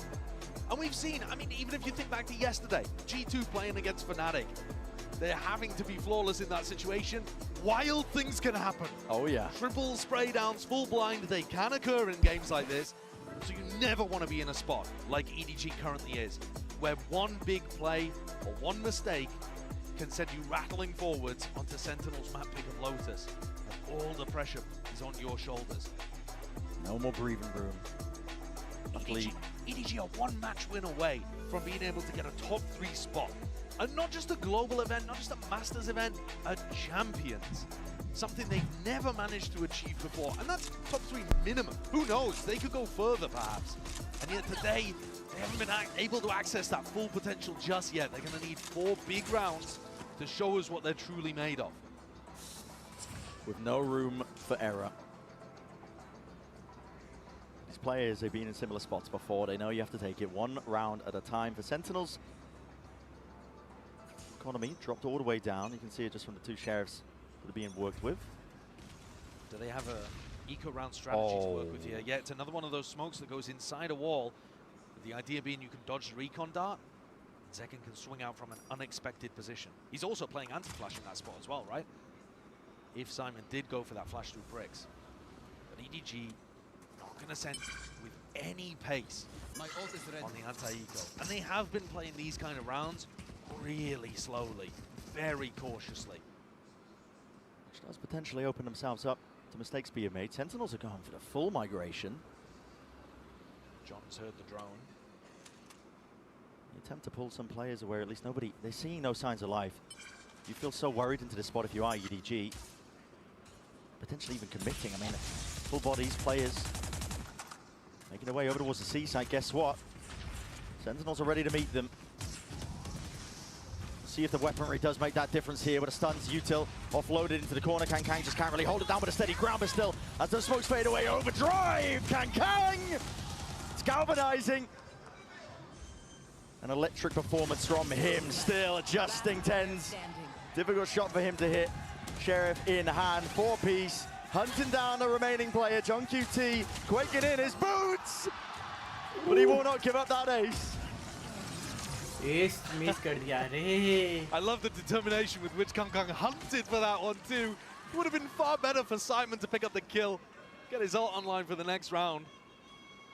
Got to imagine that EDG are fairly confident about getting those ults up anyway. Ult orb over by C hasn't been contested too much by SEN. Maybe this would be the round to pull out some kind of play like that. Fight over one of the orbs.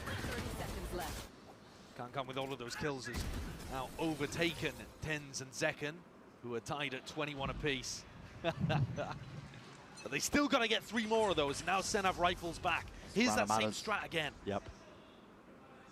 Hiding away.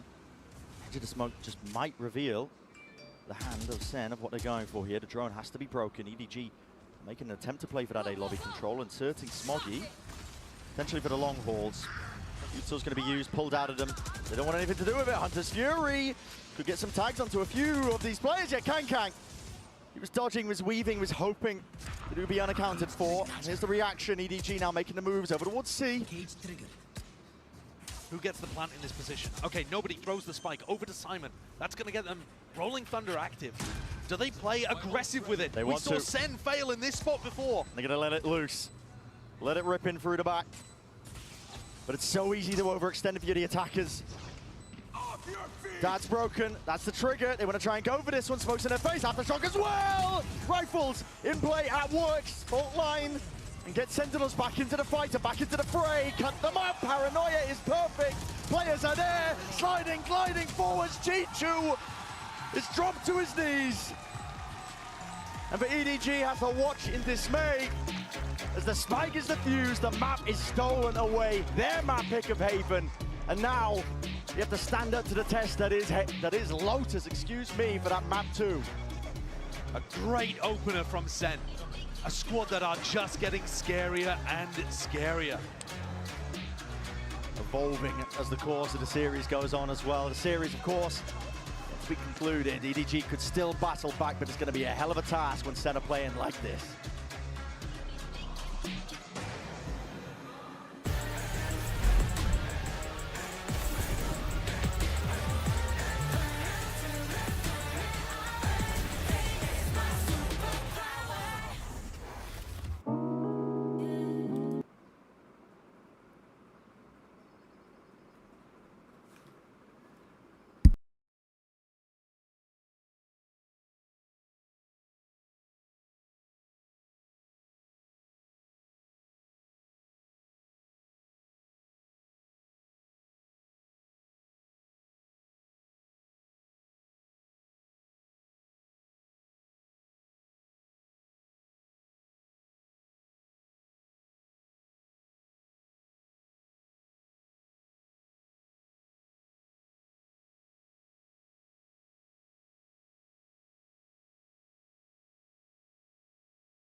Sentinels, they're on the board. I'm now joined by their head coach, Kaplan. Now, once you guys reached 12 points, it felt like it was going to be inevitable for you to take this map. But EDG, they were getting back into the game. So how did you guys manage to actually close this one out? Yeah, I think we did a good job with sticking to ideas from the timeout, being able to run them again, realize that maybe a little mistake happened or they didn't see the gimmick. We were getting a bit inconfident, a little hesitant. I was ready to hit another timeout and say, why are we not swinging them harder, second guessing a little bit, I think, with ults. But we didn't have to do it. We ended up closing out in the end, so it was good. And the vibes look great. How are the vibes with the team right now? Very good. Definitely trying hard to get this win so we can have a little time to rest. A little break before up finals. I think we're getting a bit tired, so. All right, thank you very much for your time. Best of luck. And Sentinels pick up the win, and I think it's safe to say that that game was awesome. Strongly agree? Strongly I would agree with that. Yes, yeah, I would agree. I would agree. And what Coach Kaplan is saying there is so pivotal, because if you remember their run at Madrid, that guy looked haggard. They were playing every single day. They had to go down below. They had to play every match. Yeah. And now here SEN have an opportunity to bounce back, win one more map, and get a break before the top 3 at the Inspire Arena. I genuinely thought we were going to have another member of the Ball Brotherhood. You know what I mean? Whenever I saw Kaplan, I was like, brother, hold on to it for as long as you can. But you know what, though? What they were able to hold on to were these incredible post plants that we were seeing from Sentinels. I mean, goodness gracious, Kakuka. They had full control of the site, and honestly, it was all based off of Zeken's momentum. This guy was unreal. Totally, but I think that the credit has to go to all of them. I think that, as I said, I think Zeken understands exactly what he needs to do, and when he has to overheat a little bit, you know, he has to be looking for this duos, he has to be confident enough to take it. But the plan overall on this executes was so clean, it was almost impossible for them to lose this kind of situations. Yeah. I think that Neon is the mechanically most difficult agent to play in this game.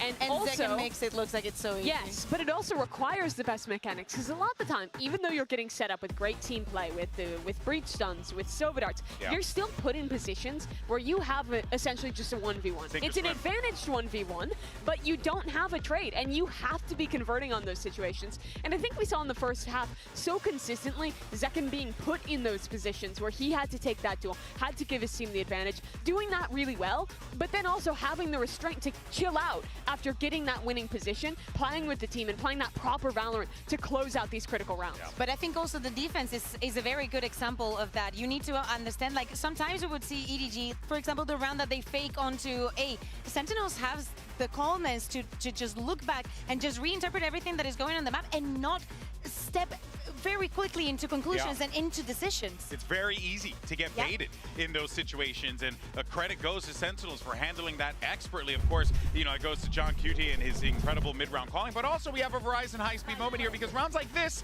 also help out, because now you get a big kill that comes through, and then at that point you put it on Zeken, you say, Zeken, go kill.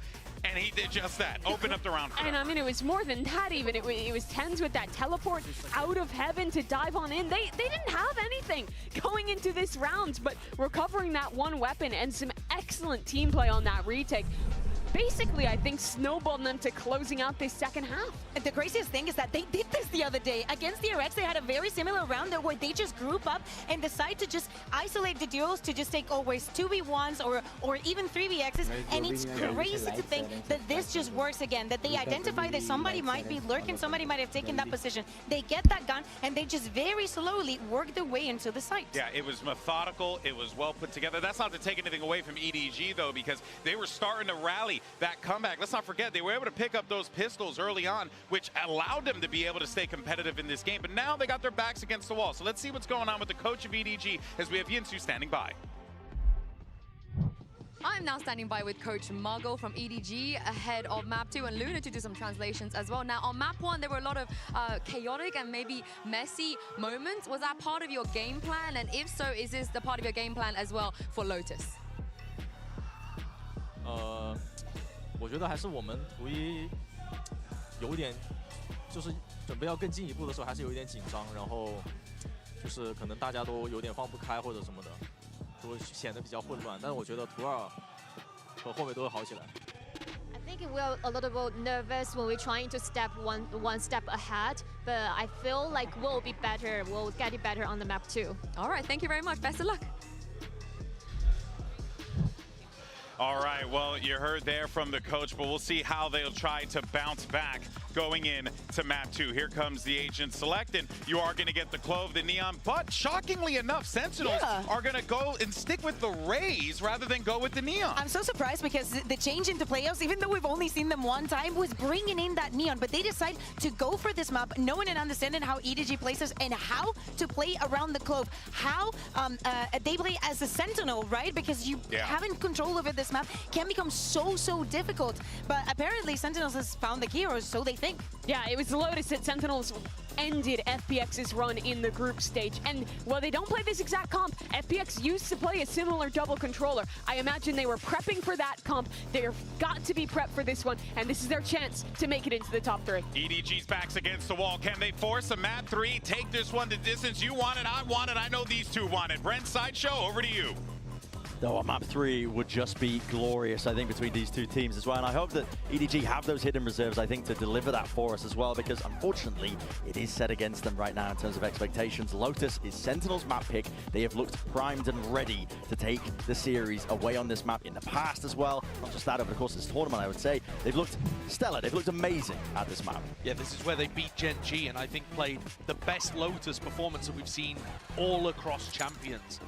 But how much of that was knowing their opponent and playing standard comps? This is very, very non-standard from EDG, and we're going to get a clash on Mound. Here's a hard read as the C's stayed up and over. Wow. And yeah, paint shells. No, I think they got the read on this. Exactly. Splitting them to pieces. You couldn't get a better indication of that. Presumably, they would have held it if the fault line had not come through, and they were actually aiming for Simon in that spot. But they may have just let it go anyway. Hard antied them. The preparation is clear right now for Sentinels. As it was the last time they played on Lotus, they hard read what Gen G were bringing out. Are they going to expect this contact play, though? Up into A. John getting pressured a little bit here, but there's always the pivot through that blue room. That's where they're going. End on B. Smoggy earned himself a lot of space for the rest of his team, and yet that is an open avenue as a flash and a peek from Smoggy, but nobody from Sentinels overstepping themselves. In fact, it's Smoggy who's worse for the wear. Might be calling for another refight. They are grouped up. I believe that's 3 players of EDG looking for the fight. They don't think Zekken is here. Cuts it up close. Boombot in his hands, lets it loose. Will take that contact in through the smoke. And the fight has to be taken. Risks in order for EDG to bail themselves out of this spot. But they just cannot hold a candle to everything SEN were running, man. It's layers ahead, thinking about it every single step of the way. That's an utterly beautiful pistol round from SEN.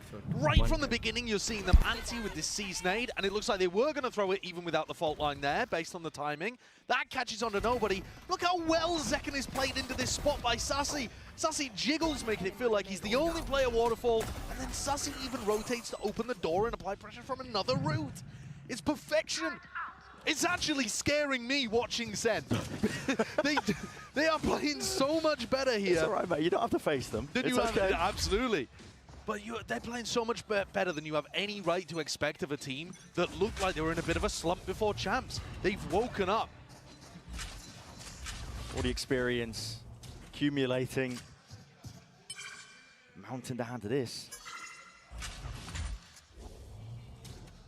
They've been in rough spots before, this Sentinel squad as well, and for how much this means for EDG in this series, where a win would get them top 3 for Sentinels, they've already reached those heights and more. They've lifted a trophy.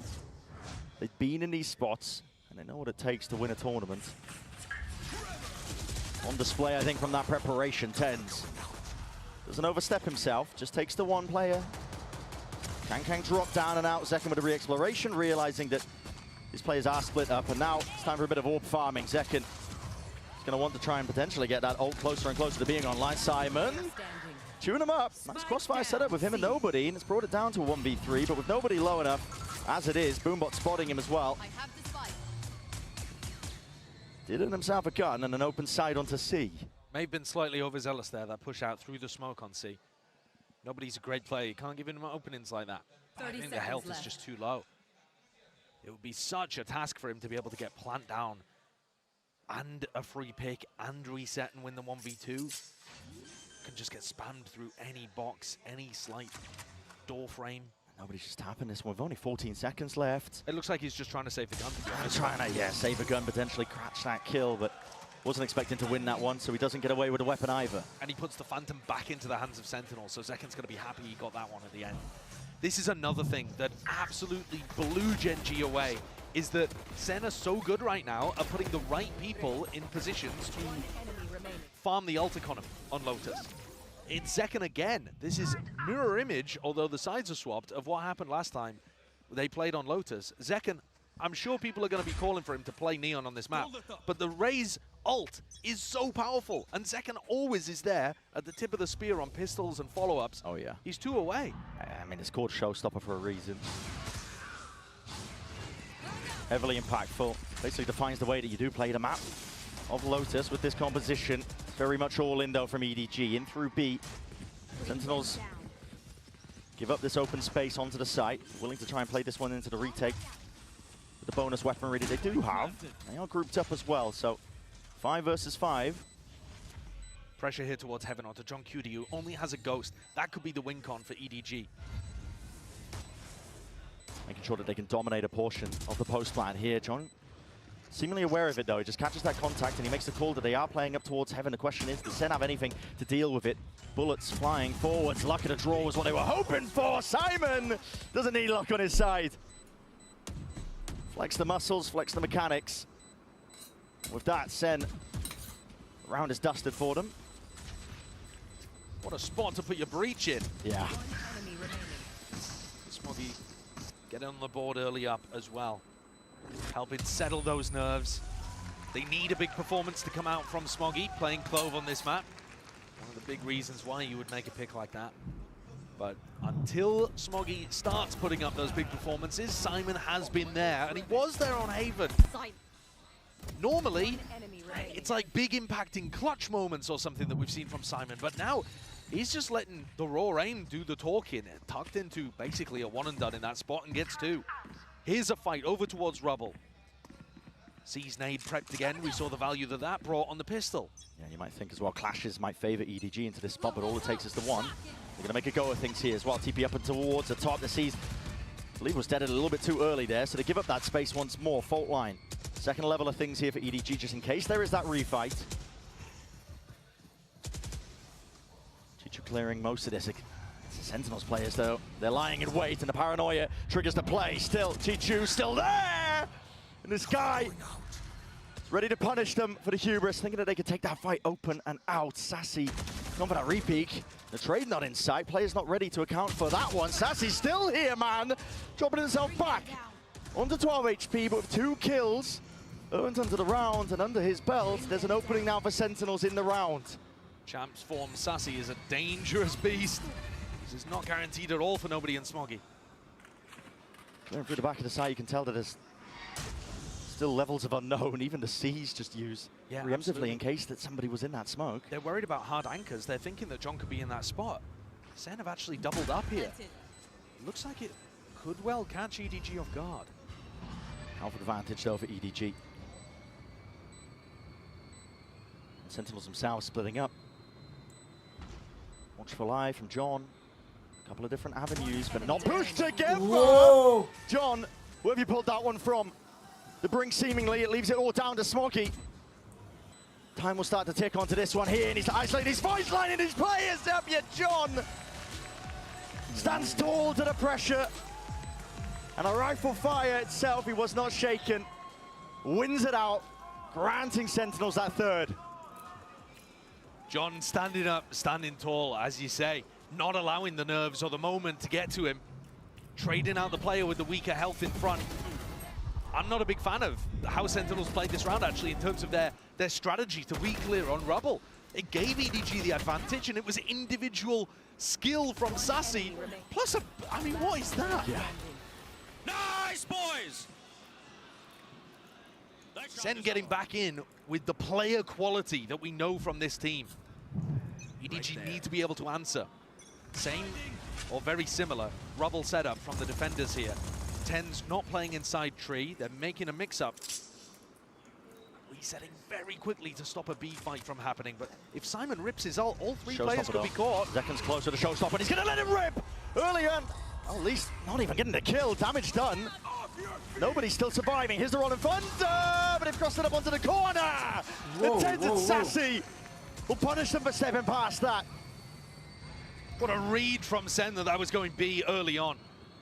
Fake rubble fight, and they've read the pivot over towards C here as well. They are not worried about a repop into B whatsoever. Taking spawn, waterfall, ready to fight these guys, deny the plant before it even comes through. Hardest read. John's so far ahead of the game. Just following the sound cues as well, Simon. Sticking with the plant, he doesn't even get that. Bullets precisely lay it down exactly where they were needed, and Chichu's just praying, hoping that he doesn't receive the same fate. Spike planted, but it's not in a great spot here, and with the paranoia sweeping his way through, it's down to instinct and timing. Chichu still traded off, only with the one. Smoggy smoked off and away in a crossfire to lay claim to his life. Sentinels, again, showcasing the preparation, showcasing the form, the constant evolution of this squad, and the experience. And look how beautifully they dodged that. Two players still in crossfire position, Sacy and Tens, able to shut down that Rolling Thunder completely. And that after their showstopper gambit failed as well. Yeah. So I think that's I'm the cheating, second bro. layer of their defense.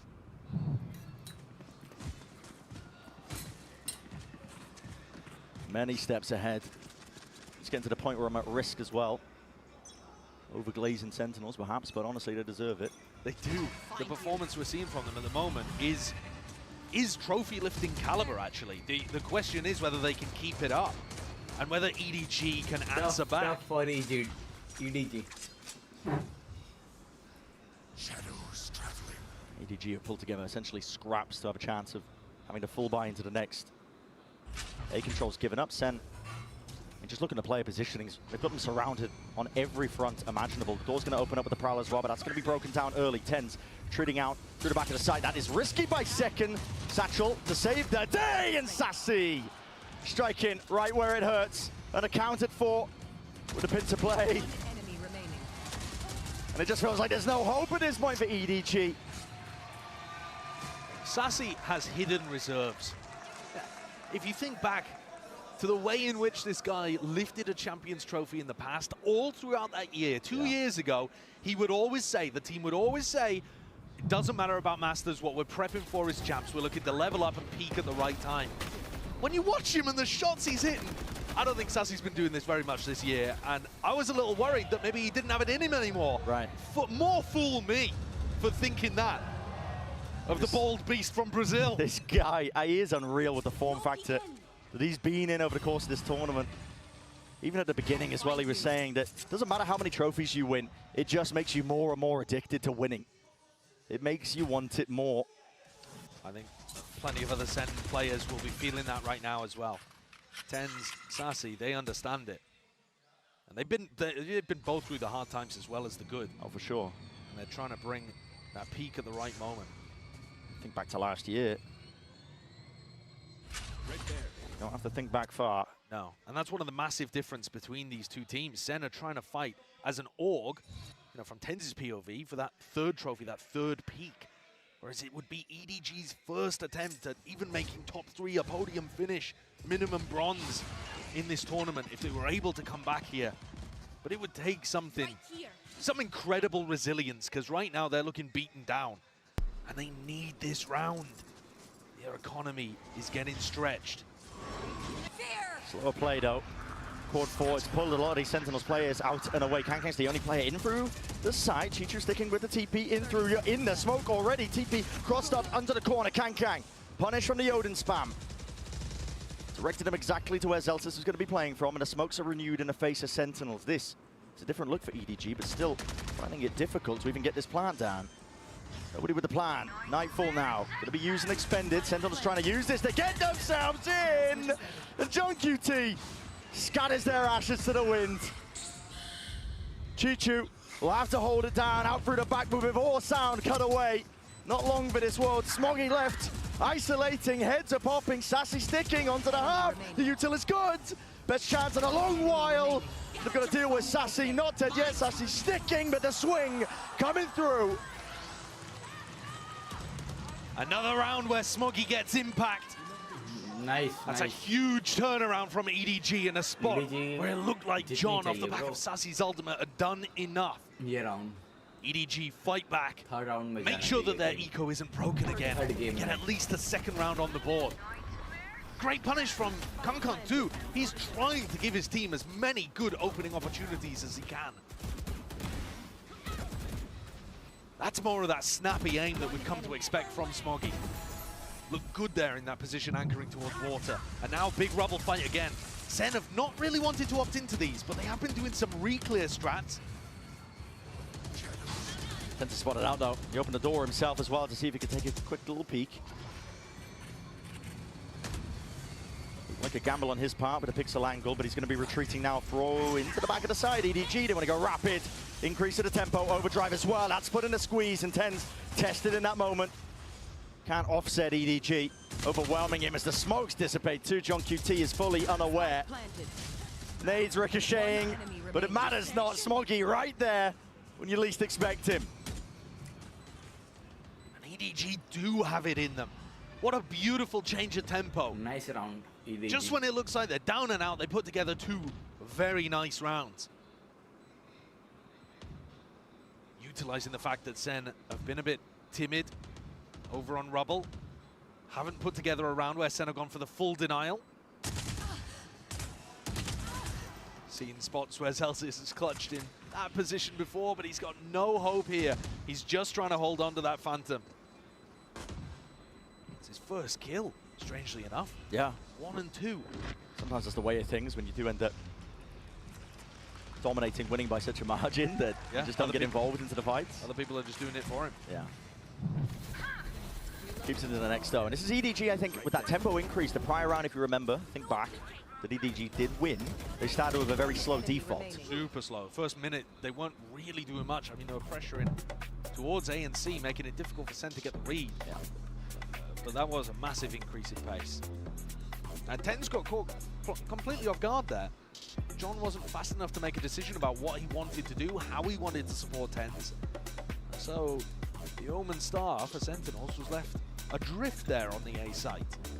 Kaplan's going to come in, add his own experience into the mix. He was talking during the coaching interview about how on Haven he felt like his team had done a great job of listening to him during the timeouts, taking some of the strategies he'd given them and applying them in the right moments. Yeah.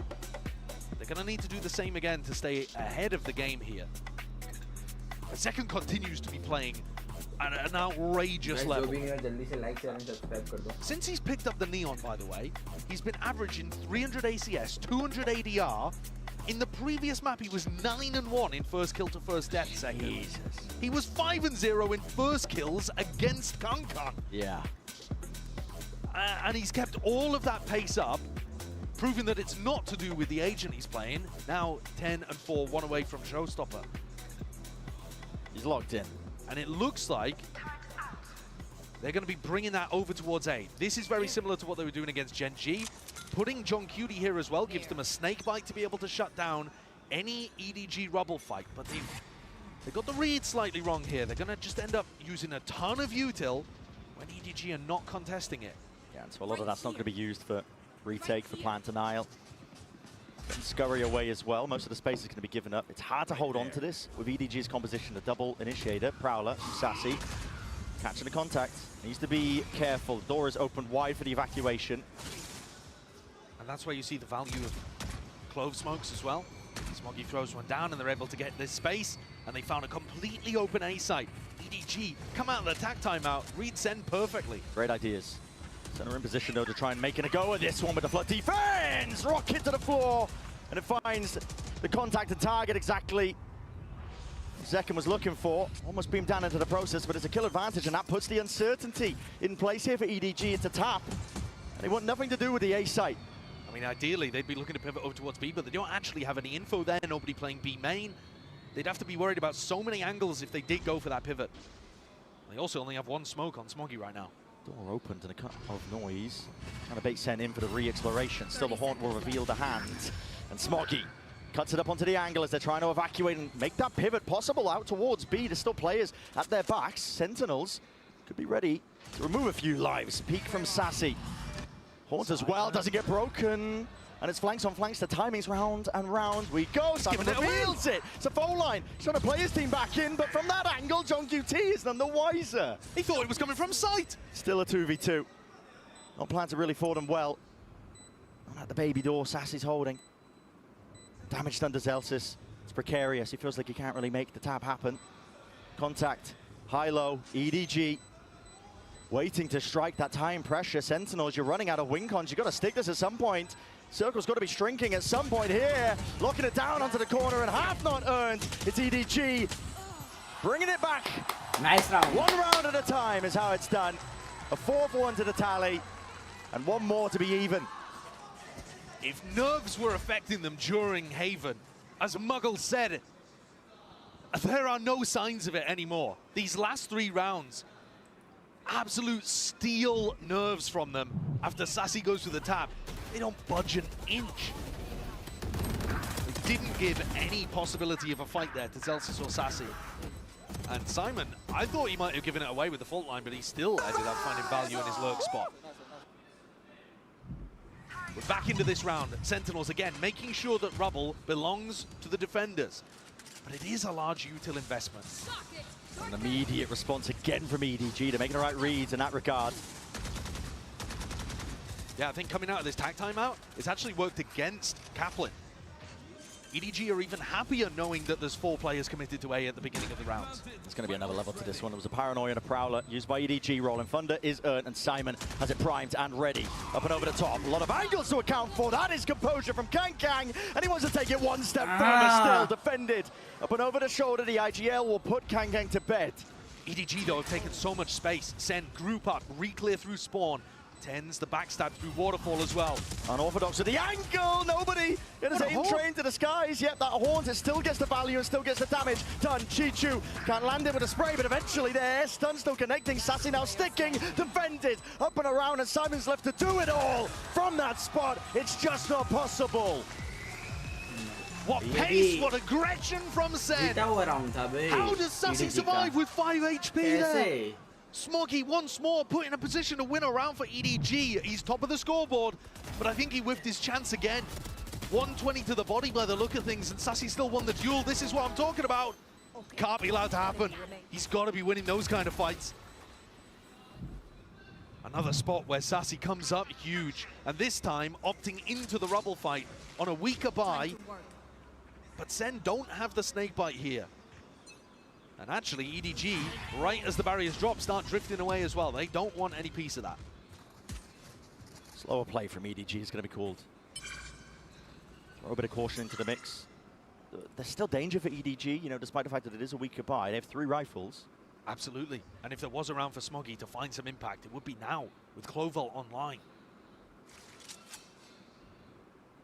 This looks like a setup to try to punish people in Mound or B, depending on where Sen take contact first. Pings. Yep, they saw John before he was even aware of the process. Right there. Pluck him out of the picture, taking him out with the head. As Paranoia is beautiful, blinding up into this spot. Smoggy is putting the squeeze on alongside Chichu. I love that read. Smoggy and Chichu there, ready to backstab the people trying to punish Mound. EDG, their macro game has been remarkably good these last 5 or so rounds. Then they're trying to go for round 2. While this is going on, though, it's EDG that's somehow been flipped up against them. With Chichu being dropped, Smoggy now has to contain and contest alongside the flank. Never go around with the door rotating. It's random sprays and rifles. Well trained. EDG, they know what it takes to get the round done, finished, clocked up, and sealed up with every single kill. Sacy scurrying to save the weapon into the next. This is EDG.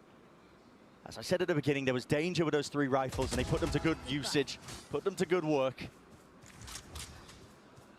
And if Sacy can save this weapon and save his armor, there is a chance that Sen is still going to be able to put together a good buy. That's why it's so important he keeps the Phantom online. EDG have just turned the map, honestly. It looked like Sen were about to put up a decent lead heading into the half, and now 6-6. Yeah. More than possible, likely, I think. Can't argue with EDG's grit, determination here. They lose the opening pistol round, yet still being able to make it even in terms of rounds at the first half. Yeah, and I think nobody's adaptations have been really solid too. Yeah. The tag timeout that Kaplan took, I think Muggle had more impact. Isolate and exterminate. tempo switch up from EDG, always keeping Sen guessing. Once more, the all-in with the util. Burns an ult. John is committing this pit. Okay, interesting play. EDG might want to accelerate here into C. It's only Zelsys. He can pop down the ult, but he might get pressured in waterfall. Yeah. Nano Swarms could be deaded here. Divides up the site. Retake Viper Wall as well for Sentinels to try and play with. And to have EDD to chew through. Zelsys now. Lockdown. It's nothing to really clear this one. You have to take this one. Fighting straight up. Brute force on display. Blinded up though. And the util is overwhelming. Sheer cacophony of it. Nothing to clear it. Respect has to be shown. EDG now have to back away. Cut away with the sound cues. They don't even know if anybody's onto this one, but just peering up and over, spamming away. Still earning their way into a round win. EDG and Kang ahead of the curve, unaccounted for. Up onto the side. That's a 6-6 finish for EDG, despite everything that was against them. What a comeback! This Chinese squad not going down without a fight. Winning 5 out of the last 6 rounds, and even with Sentinels anticipating that waterfall pressure, EDG have tied it up. Immaculate stuff, setting us up for an electric second half of Haven.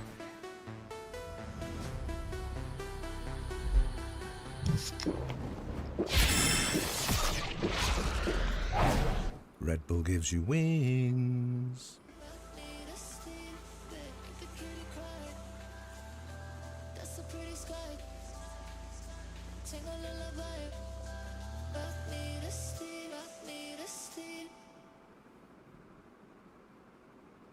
Sonka.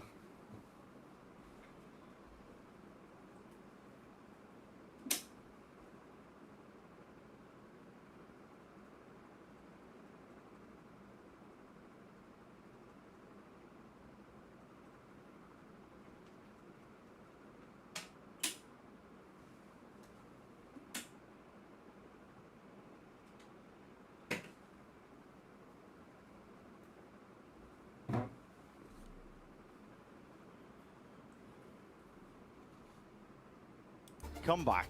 They lose the opening pistol round. This is not their map pick of Lotus. Sen opted to go here, and they've looked brilliant for most of this tournament when they've played on this map.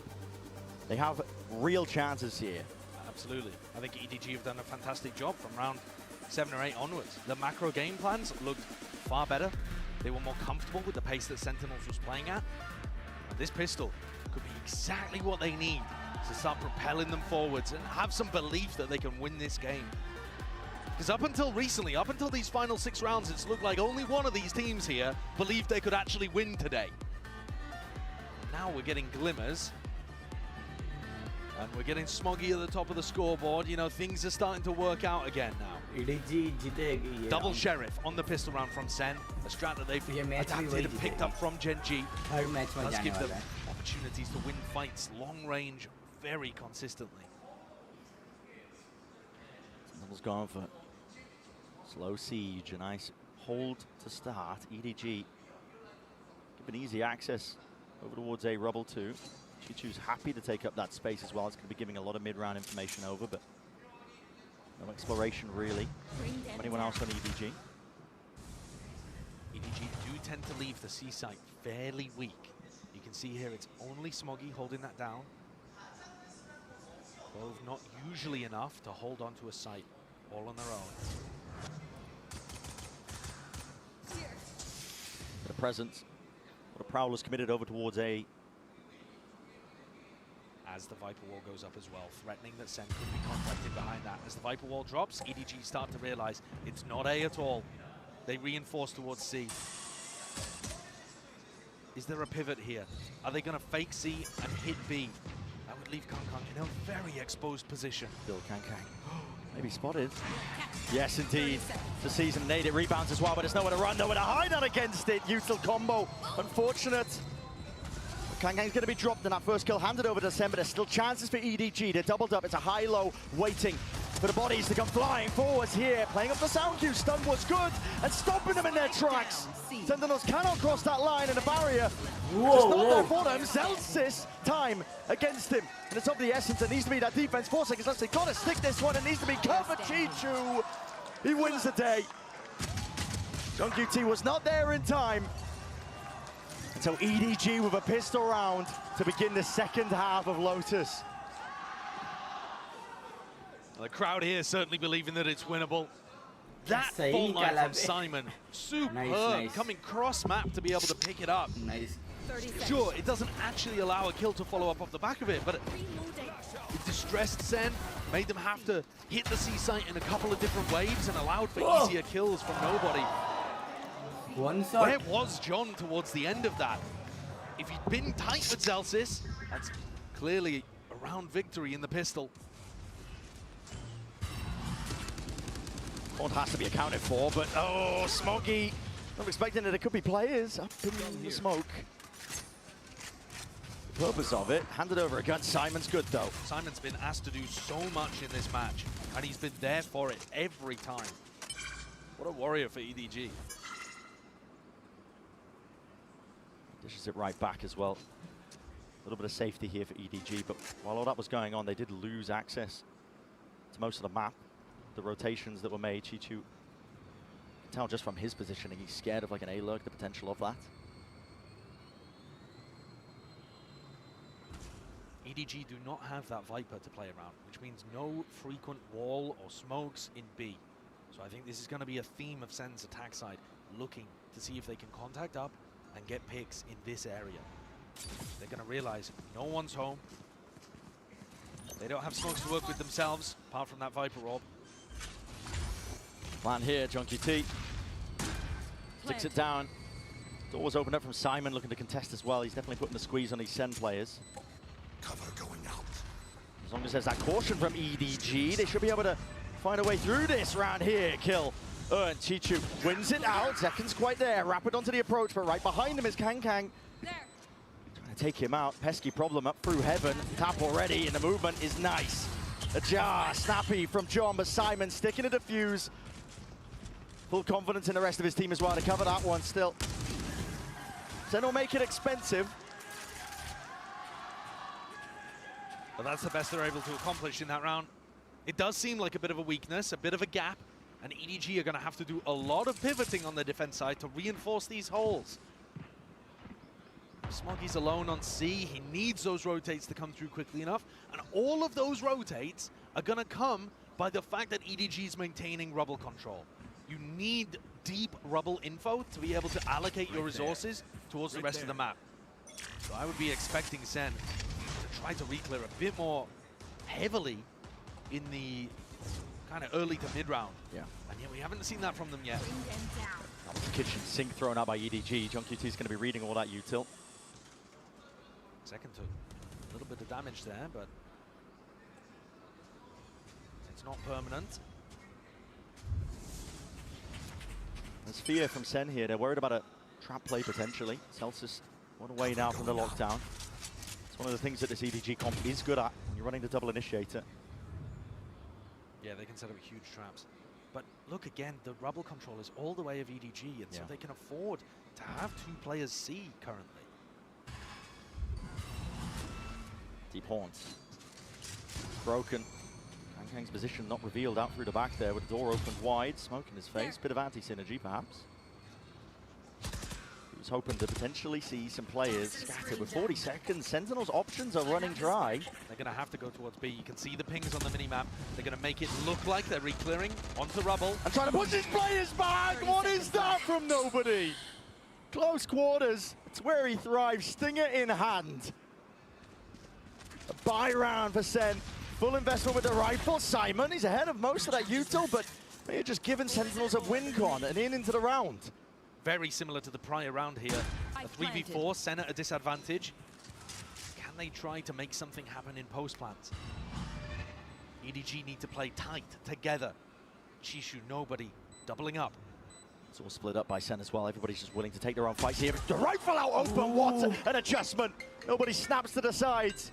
Dismisses John as easily as that. Sacy, his turn to step up, but a movement at charge just makes it so damn awkward. Tens up and ready. Smoke in his face, 60 HP. Not just the tap, it's a full stick as well from Kang Kang with the smoke as well. The play around comes down to that RNG.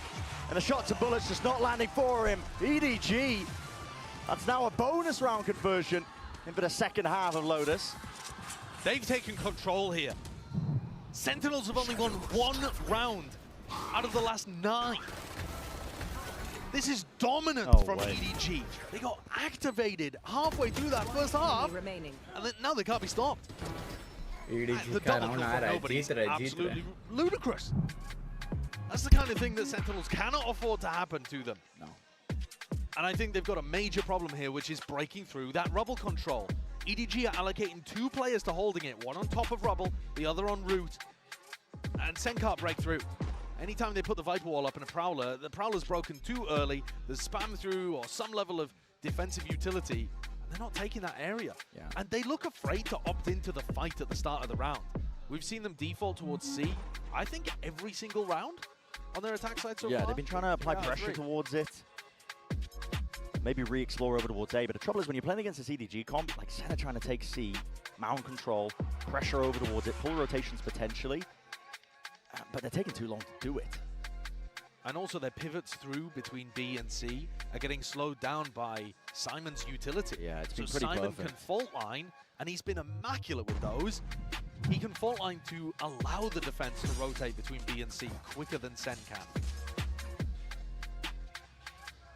Sentinels only bringing Sheriffs into this round. EDG looking to fight them in mound here. Pretty aggressive option to go for on the anti-eco, to be honest. And these massive ultimates for SEN not going to be used in this round unless they find that opening. This could go wrong very easily. Prowler catches up onto Kang. C's expended, Tens has the TP to evacuate. And this is a very different look, right? EDG have been maintaining their macro advantage by being able to hold on to this space here, rubble, and now they've given it to SEN.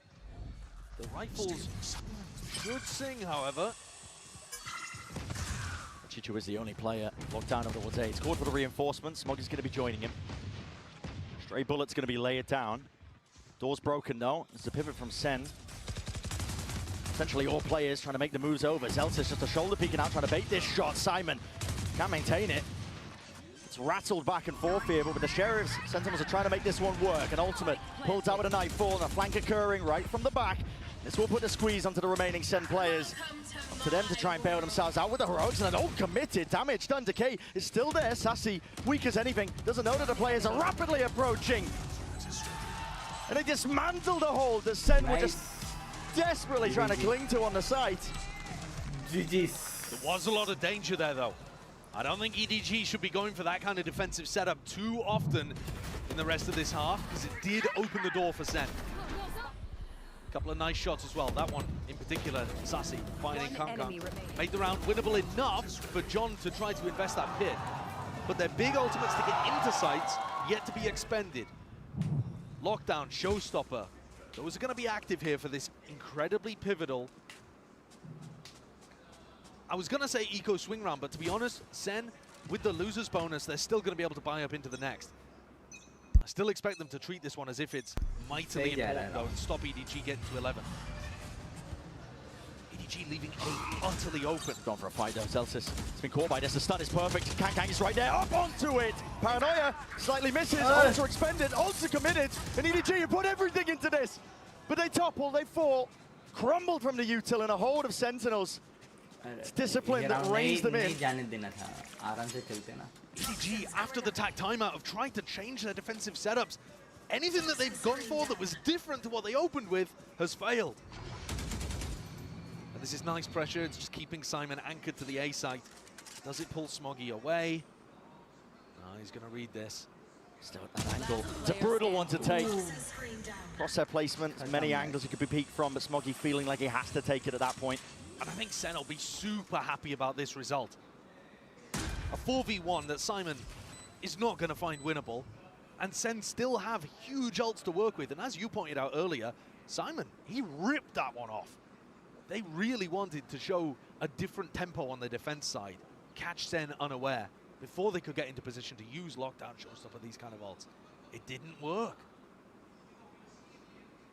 The threat is actually being worse than the threat of the showstopper and the lockdown here is causing more problems for EDG than the ults themselves. Right. Because it's forcing them to feel like we have to go and take the fight. We have to change something up. Be proactive, pull the ults out early. And the proactivity is not working. Sen's protocols are looking lovely to defeat it. It's handed Sen that 7th round here. They're still down by 3 with EDG. Nice. It's a bit of a whiff from Kaplan as well to open the round up. Yeah. But you see there that mount pressure and then open the door, punish the B players. All of the protocols there working really nicely for Sen. And they do have a massive ult advantage now. So EDG, they might still feel like they have to play proactively. Because otherwise, what do you really have to stop these ults from getting value and getting a sight? Yeah, look at the minimap, EDG. 4 players moved up, right and over. Simon priming the fault line. He's going to let it loose relatively early there just to set up Kang onto the line.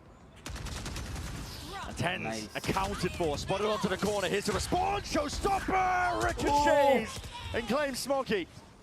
Smokey, bound and bounce his way out of the fight. 4 versus 4. And that early proactivity, though, means that EDG had to give up Rubble. So now Sen, 4v4, like you said, but they have control over Mound and front B and Rubble. They own the map. Toxin screen down. John just trying to tether those players over towards the A side as well. That's the Sentinels. Creeping and crawling their way over towards the B side, now committing into this plan. They're going to hear these noise cues. EDG relatively split apart. They're actually not connected. You could kind of say the same for Sentinels, though. Zeken's going to back off. If he was playing that post plant on site, he would have been very isolated. We saw John being disconnected on the lurk was critical in terms of how they lost the pistol round. Fault line used here. Simon's position. They're going to know this is online. Lockdown has to be defended as well. Stuns, Ricochet in second. Couldn't hold a candle to it. Kang's there, spraying, spamming, praying that they can do it. But they can't break the lockdown in time. Respect has to be shown. Time starting to tick. Simon was to increase the heat. The tempo there for it, just making sure he's the distraction already, but the circle shrinks.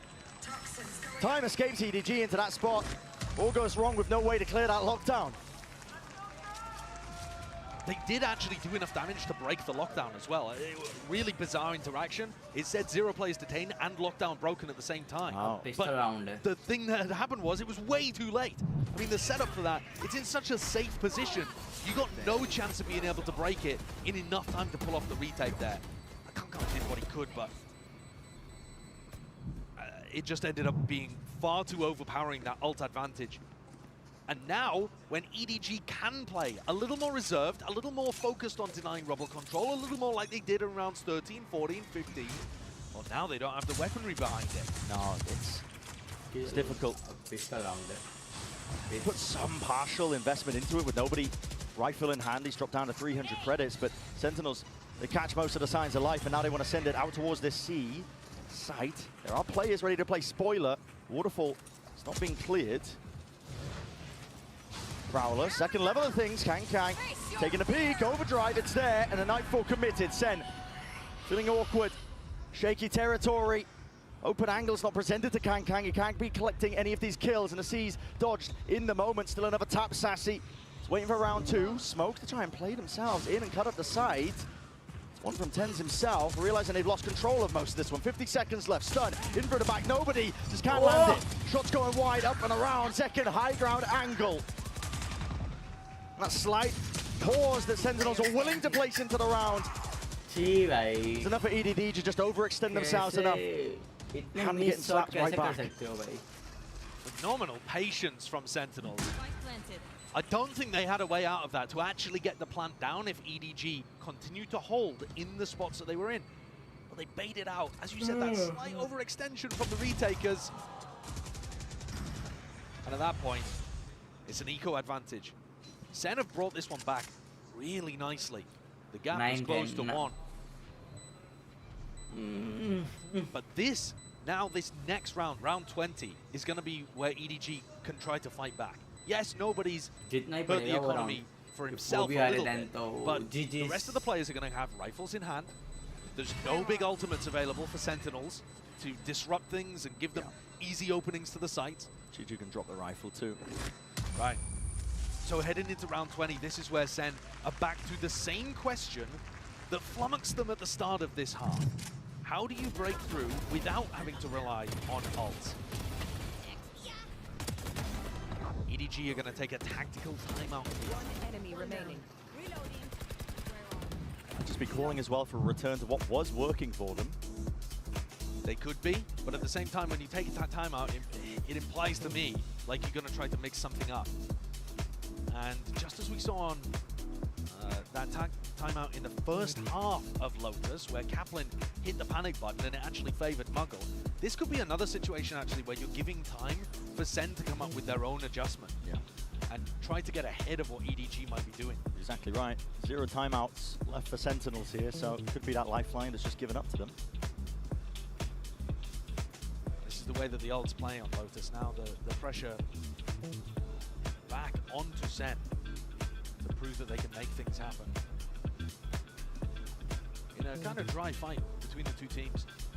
I would be expecting EDG to put heavy emphasis on rubble control though. I think that was working really nicely for them. Nobody and Chishu locking down that area, posting one on root, one on rubble, making sure that Sentinels can't just contact reclear in there.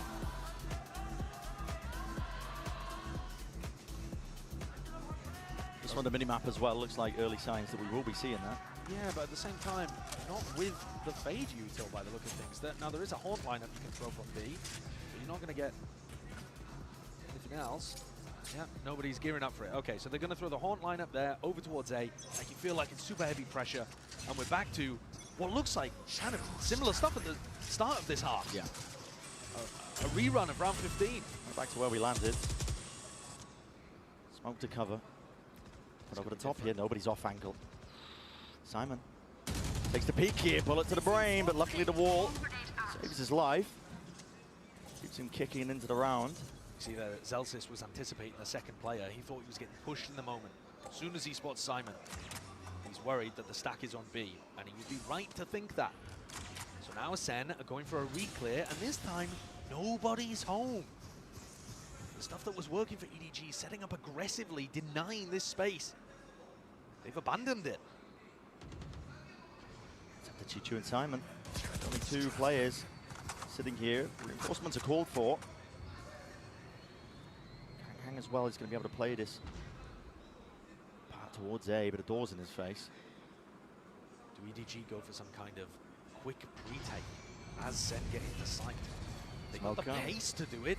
Yeah, most of it's going to be fading as well. Chichu does have that open access. Door's going to be broken down. Kang, he's already ripped this one away, but it's traded. In kind. Tenz is there. Satchel play, beautiful. Tracking. Chichu's there, aware of the fact that there could be that second player, and drops Tenz out of action. 18 seconds left. TP forwards, that is crazy stuff by Chichu, but honestly the pressure, it's all on Sacy. Reload committed, side by side, needs to play this one in, but the rest of his team accounted for, but time against him. It's only 4 seconds left, and at this point it's against them. They realize it.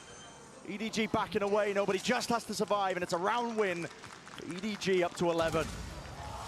Another situation where Zelsys has to watch the round slip through his fingers. The grains of sand fall away from him and he's just got no hope. It's a slight spacing problem here. Tenz isn't inside the smoke as Second goes through it. They're worried about somebody having dominated it prior. And so Tenz can't quite swing through to trade that kill. It becomes very difficult for the superstar duo to get going. EDG make their way up to 11. This map is so winnable to push us to Sunset. I would love for the Sunset to be the case. EDG have looked pretty good on the map in the past. Both teams have. It will be another banger. It's the door opened up by SEN, looking to clear most of the way. Front section of B. Hoping they can pull players back and over as well. The re-clears over towards A. Not being great from SEN. They've been great when players have contested it, and now EDG are. They've got fault line paranoia here. It should be very difficult for Sacy to even fake like they're taking this space. Usually Sacy's going to be trying to lead this one in with a Prowler in hand. It's util used by nobody. Gets acknowledgement over towards C. The horn wasn't broken. They know there's a player now. Out towards the back of the site. The snake bite flying up and over. Chichu, no choice now but to back away. Simon.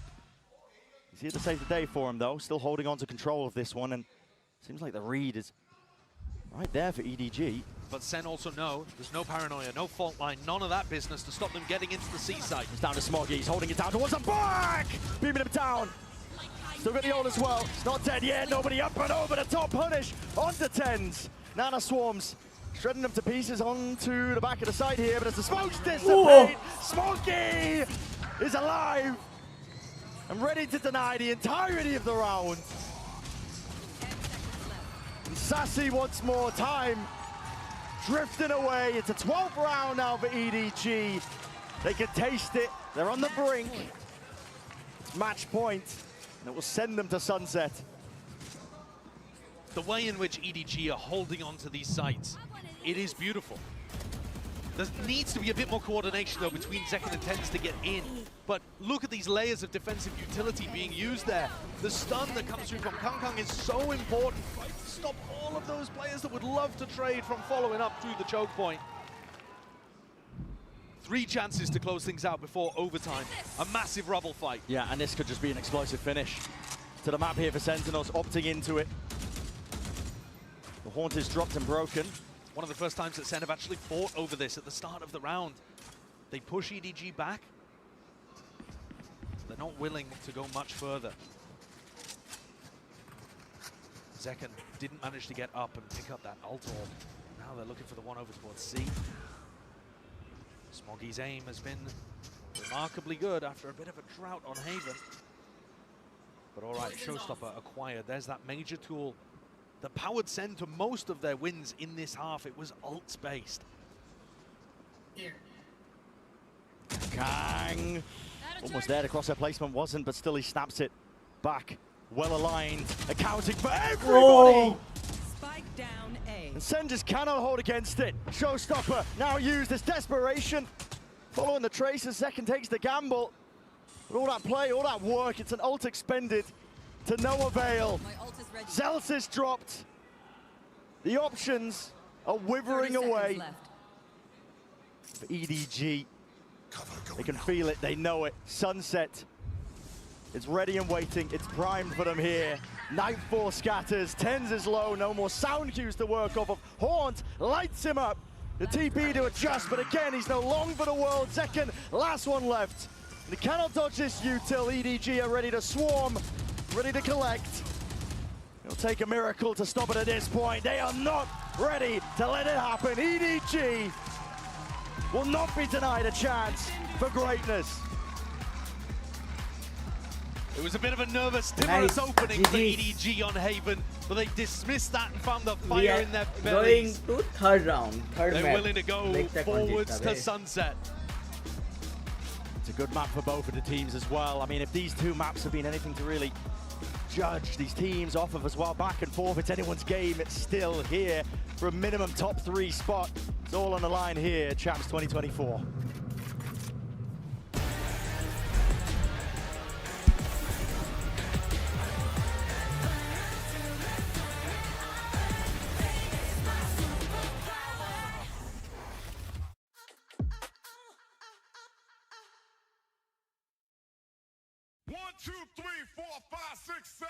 No, baby, no. Hey, 1, 2, 3, 4, 5, 6, 7, 8. 1, 2, hey, 2, hey, hey, 1, 2, 3, 4, 5, 6, 7, 8.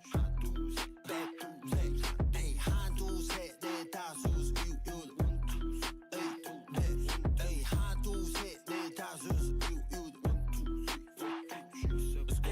1, 내가 주는 힙합 몰랐으면 좋겠고 근데 같이 걸을 때 너 두 손은 지켜 쉽지 않아 너나들이 싫어한다고 I don't give a fuck 나는 바지도 내려 슬픔을 깔끔하게 넣어놓지 닦아놓고 안 보여 기준을 높여 내 vision 눈은 자꾸 비전 forever I love my home guys जो भी नहीं हो जल्दी से like share and subscribe कर दो मैं router पे भी फॉलो कर दो लाइक कर दो शेयर कर दो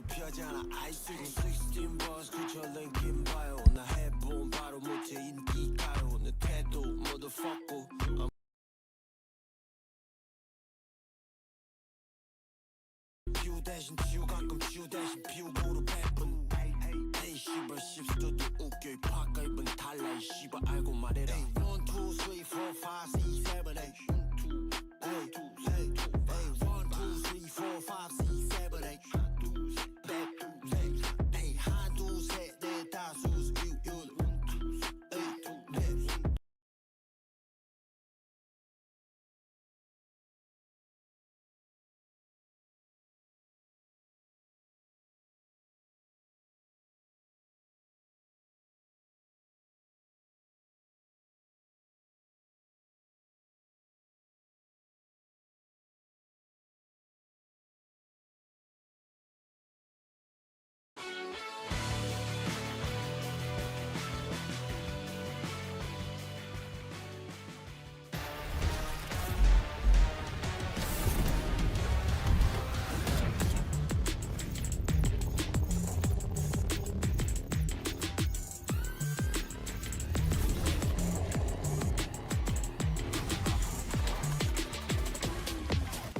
EDG brings it right back, and we're going to map 3, folks. Exactly what we felt like could very well happen, given the level of play that we've been seeing from both of these teams. But my goodness, was EDG absolutely lights out on Lotus.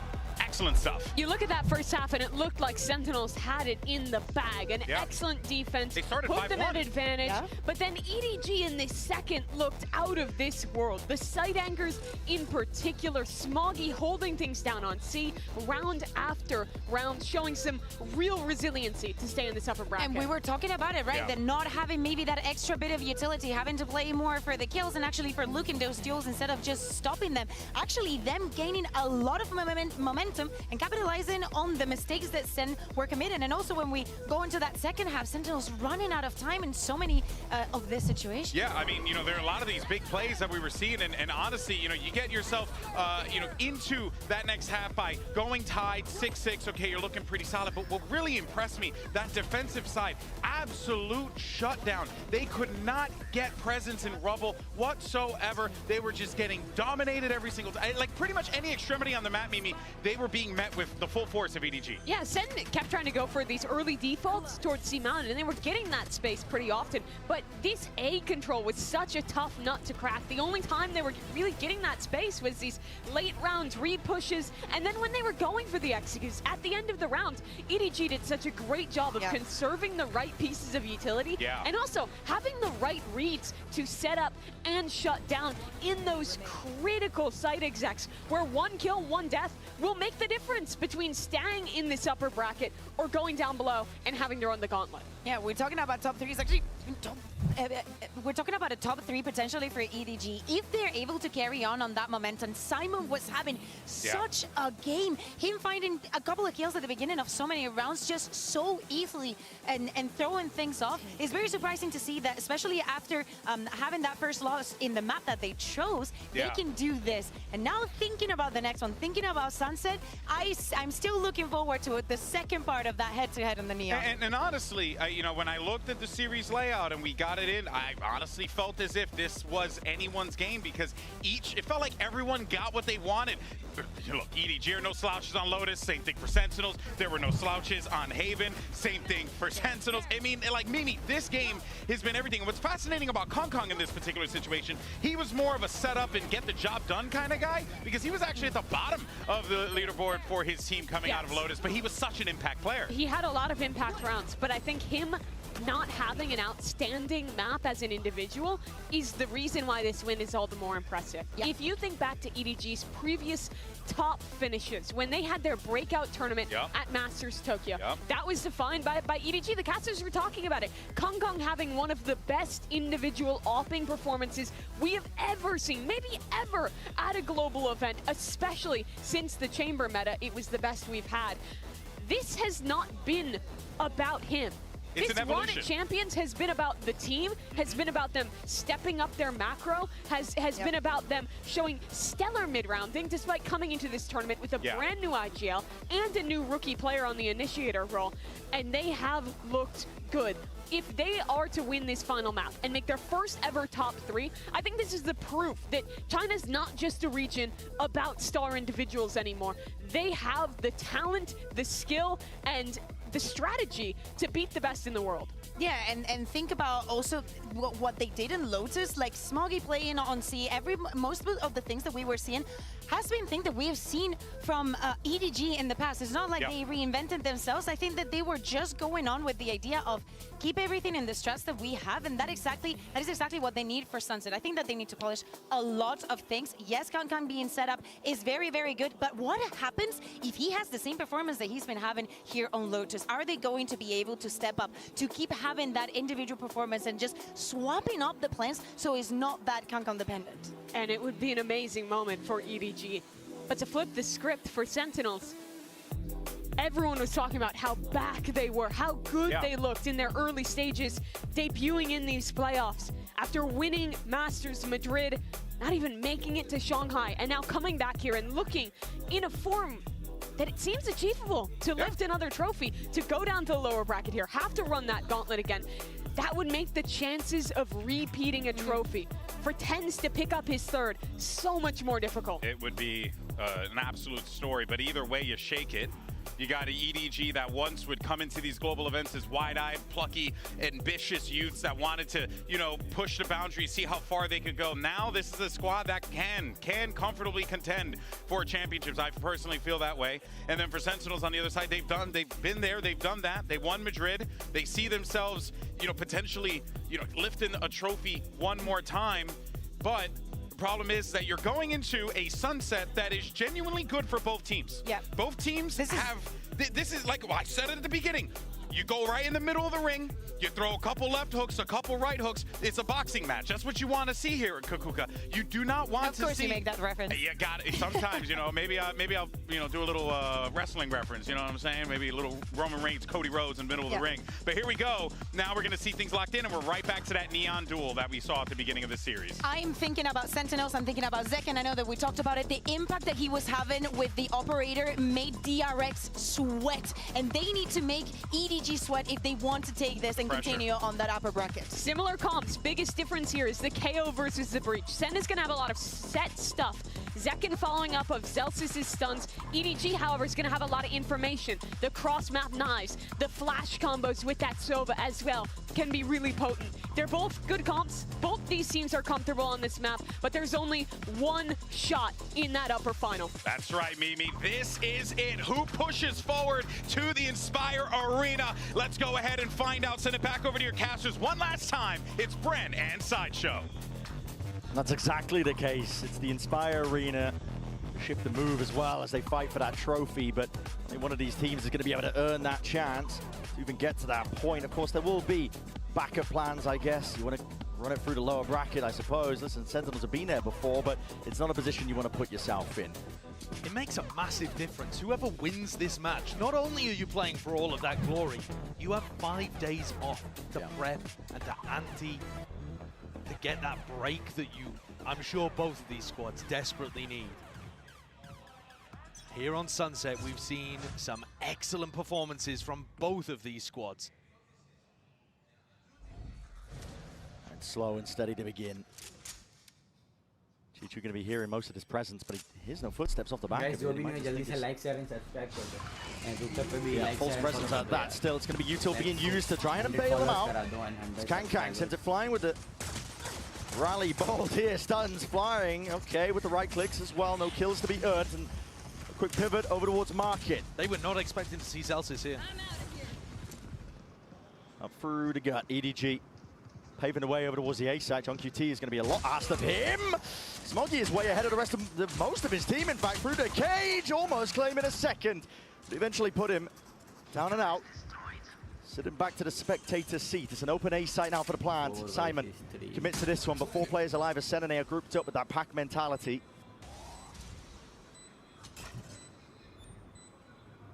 Emphasis being placed now on Chichu. Second is low enough. He takes our first point, and precision is just unreal. Zelsys barely keep it all together. Dropped down to 48 health. A dart, a flash, all expended into his face, but the job is done. Chiju's done enough. Time taken away. The nade at the feet, isolating the fights away. It's getting tested. It's getting stretched, and nobody takes precisely the right moment to rip away another pistol round. It looked so dangerous for EDG when Kang made the hero play, trying to cut off the rest of the people in Boba, and Smoggy gets isolated. Both trying to be the heroes their team needed, and it was Chishu that stepped up for 3. He's so solid in these positions. And it has been that supporting class, I think, today, Chishu. Simon, who've been coming up big in moments to put huge rounds on the board. And that's a major one. EDG's attack side actually looked a little bit limp, limper than I was expecting it to against Trace. They almost allowed Trace to make a bit of a comeback. And Sen were kind of slow to adapt on their defense side as well. When we flip halves, you're getting the best of both teams. But for this one, the door's open for somebody to make an improvement over what we saw previously and run away with things. Take the initiative, take the lead so far, TVG. Not feeling pushed back, honestly, from all the signs of life. I mean, the knife earlier on did tag onto a bunch of the SEN players. They know that they're stacking still. EDG not willing to be removed from this, but they still have about 50 seconds to work with. So, okay, fault line, refight, out and through with the horns to the back, but they don't really have the guns for the job. Chichu can just sidestep most of this. SEN are going to try and dish it out still with these pistols. Tens alive, Sacy follows up, blind. It's a bit delayed and late here from Smoggy. They still want to get active though.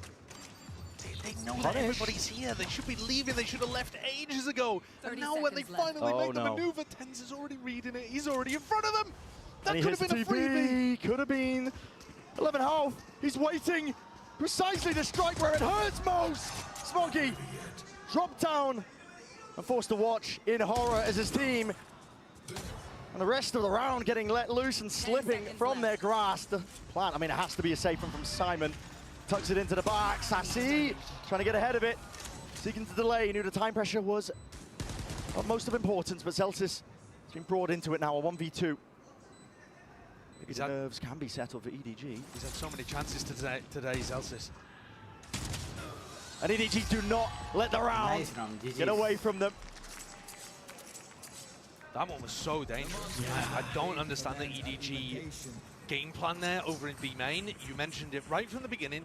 They knew that there was a stack, and they just wanted to punish it, get the free kills on this side of the map, I guess. Maybe worried because they weren't running that 4-1 default that they usually like to go for, but they didn't have info elsewhere. And I mean, this spot, 10's tucked in that corner, could have been more dangerous than it even was. Yeah. They've done damage here, Sentinels, to the EDG economy. So there's a bit of an advantage early on, but you still need to convert rounds.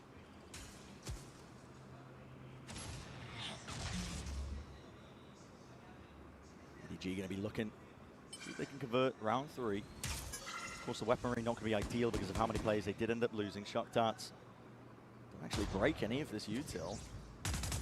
One of the problems that I was having with the way that SEN were playing on this map, they were playing very passive holds on the B site. Oh, and accounting for John. That's nasty. Barely peeking out from the pillar, nobody will punish. Born in through the back though, that is a response by Second. He's want to put some more damage. And herd into these EDG players still out through mid. G2 attempting to pluck some of these players out of the picture. Tens still holding. And the rifle aim is dead. Not enough to escape though. Ghost.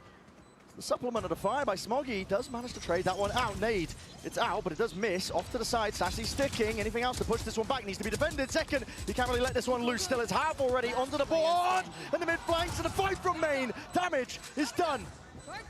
Value gain, potentially a round win at that. Fight forced out. Second with a tap, but he is traded in the end. Nobody. Bulldog primed onto it. Yeah, with the light weaponry. Bulldogs, Guardians, EDG win a bonus. This is a massive beginning to the map.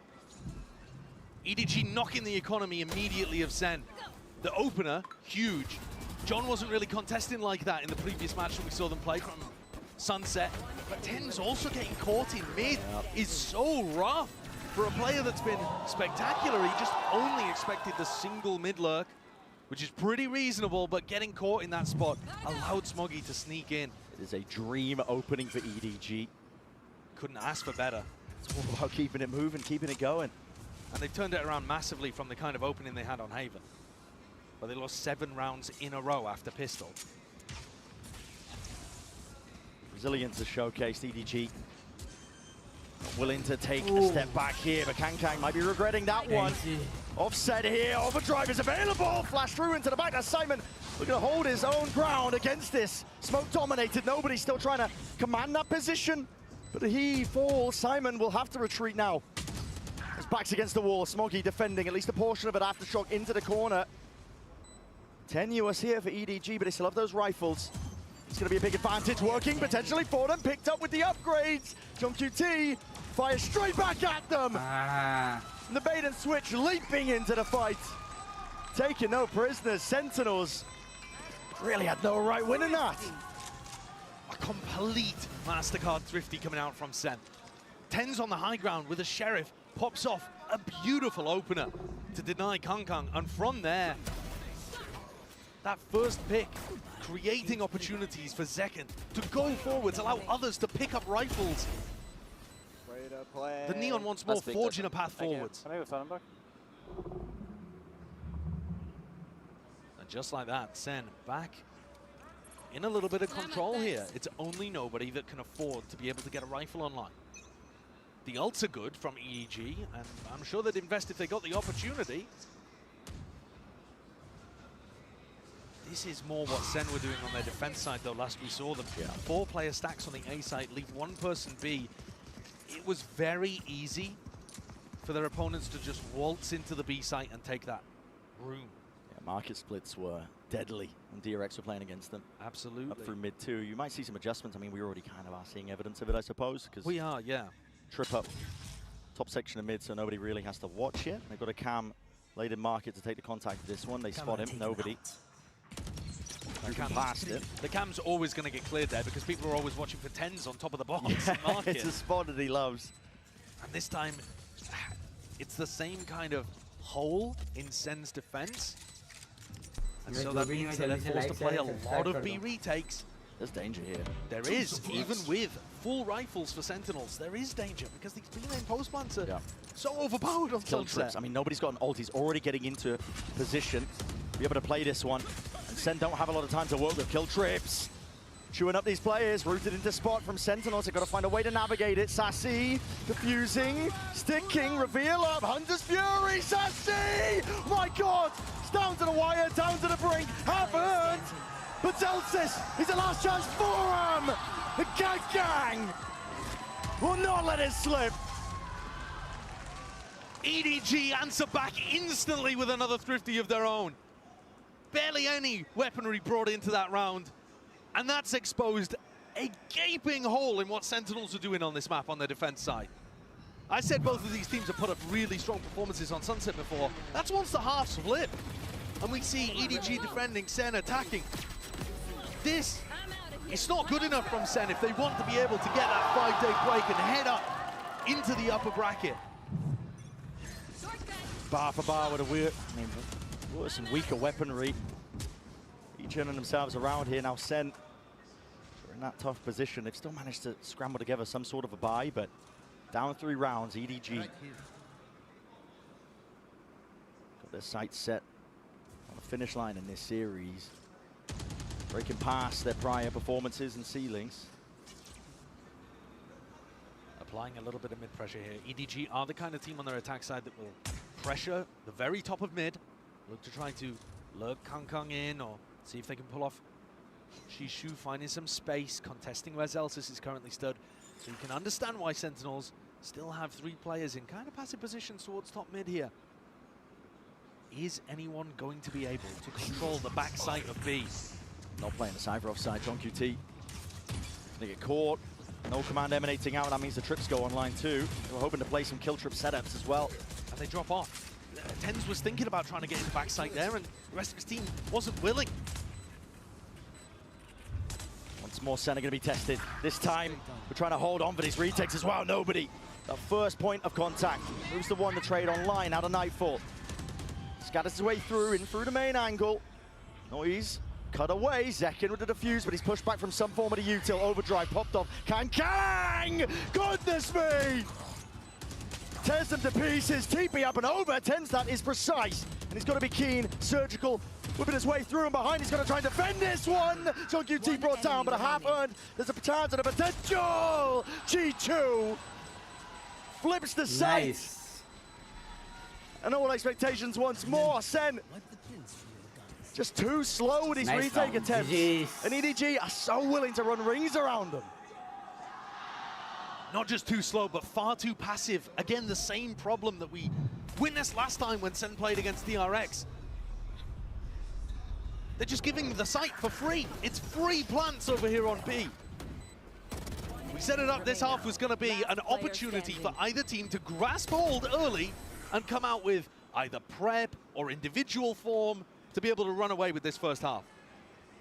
And the story's going to flip once we go into round 13. But for now, EDG are building up a phenomenal advantage. A 5-1 lead. At no point really in this match have we seen EDG in complete control. Even on Lotus, there were moments of it, but SEN always found ways of striking back. This feels very different. It's dominance calls into question as well. You know, how much can you correct from one match to the other? SEN, it's been astounding, I think, the work that they put in to shore up their map pool and their own, I suppose, form coming into the event. Because, like we said at the beginning of this series, at the beginning of this event, I mean, it was looking poor from them. They just weren't looking like they were in a trophy lifting form. This, though, from EDG, they spotted the weaknesses, and they have called into question whether or not SEN can shore up the gaps that were on display, that were pried open by DRX. But I also think if you're going to make that argument that SEN, their form didn't look great and it's good what they've done to shore up the map pool, Sunset was actually always towards the top of their map pool. And it has been all year. So the fact that this is now the map causing them problems, going to be disappointing. Looking to try to catch Chishu off guard there early on. He does sometimes default in that bottom spot. But EDG are fast with the help and quick with the escape. All it takes is a slow default. Take flight. Make sure nobody oversteps themselves. Drawn by nobody. And a re-clear through B main here as well. Looking to try to put pressure once again onto Chishu. Spot on the one, shot dance flying forwards. Again, the setup is not over towards that direction, but a fight one out with Sacy dropped. Open access now towards the A site. A sharp from Smoggy. Kill trips though. Doesn't have the gun for the job. It's just damage. Chews up Kang. Not enough to deliver the kill. John QT's going to be kicking himself. There are isolated players around here. Nobody's isolated. Chishu is as well, but they're getting good lurk timing. Yeah, great lurk timings. At that, the trade might be a little bit more impressive there from Zelsis. The fact that he does that with the classic in hand, but he won't be able to get much more. Done from the edge. I mean, Zekken. He glides, hoping to use the precision. Maybe land a kill there, but it's all being covered. Kang picks up 10s in mid. GG's. And Nice picks up round. the 6th on the board for EDG. But the tactical Nice round. timeout that SEN took, the panic button that Kaplan hit, was for this round coming up, round 8. It wasn't for the Thrifty particularly. So what is the change up here? How are they going to adjust their defensive setups?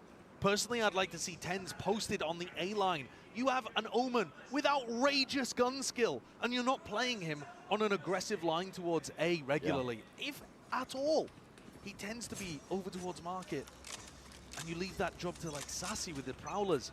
It's quite backwards compared to how most teams are doing it. They're going to get Zekken posted there as well, and he's mighty fierce. And this is the typical setup. Sentinels going for it. They have nothing to watch market or top mid. This was getting exploited towards the end of the map by DRX when Sentinels were going up against them. And I said that EDG love doing this kind of thing. Probing, seeing if they can get Kang or Chishu into this kind of spot. Does SEN deal with it? Zelsis is in position. Ooh. It's going to be a fault line off the back of that. With Zekken, I should say, collecting that first kill. No noise made. I mean, they can hear the neon through spawn. From EDG's part of things, Kang punishes it. All the footsteps pointing towards it. Rolling Thunder is to try and shore up, stem the bleeding. Yeah, stop it in its tracks. You can't follow up on that. That's just to stop EDG from running away with the round. That's purely for map control, the breach ult. Just feels frantic from Sentinels at this point. But at least 10s is in an anchor position. They're actually looking to hold back B site this time. Paranoia groups its way forwards here. There's 38 seconds to play with. Only mid-control for EDG. And nobody's calling a pivot back to the A side, putting stress on Sacy. He's still got Horn, sees, ways of slowing this down.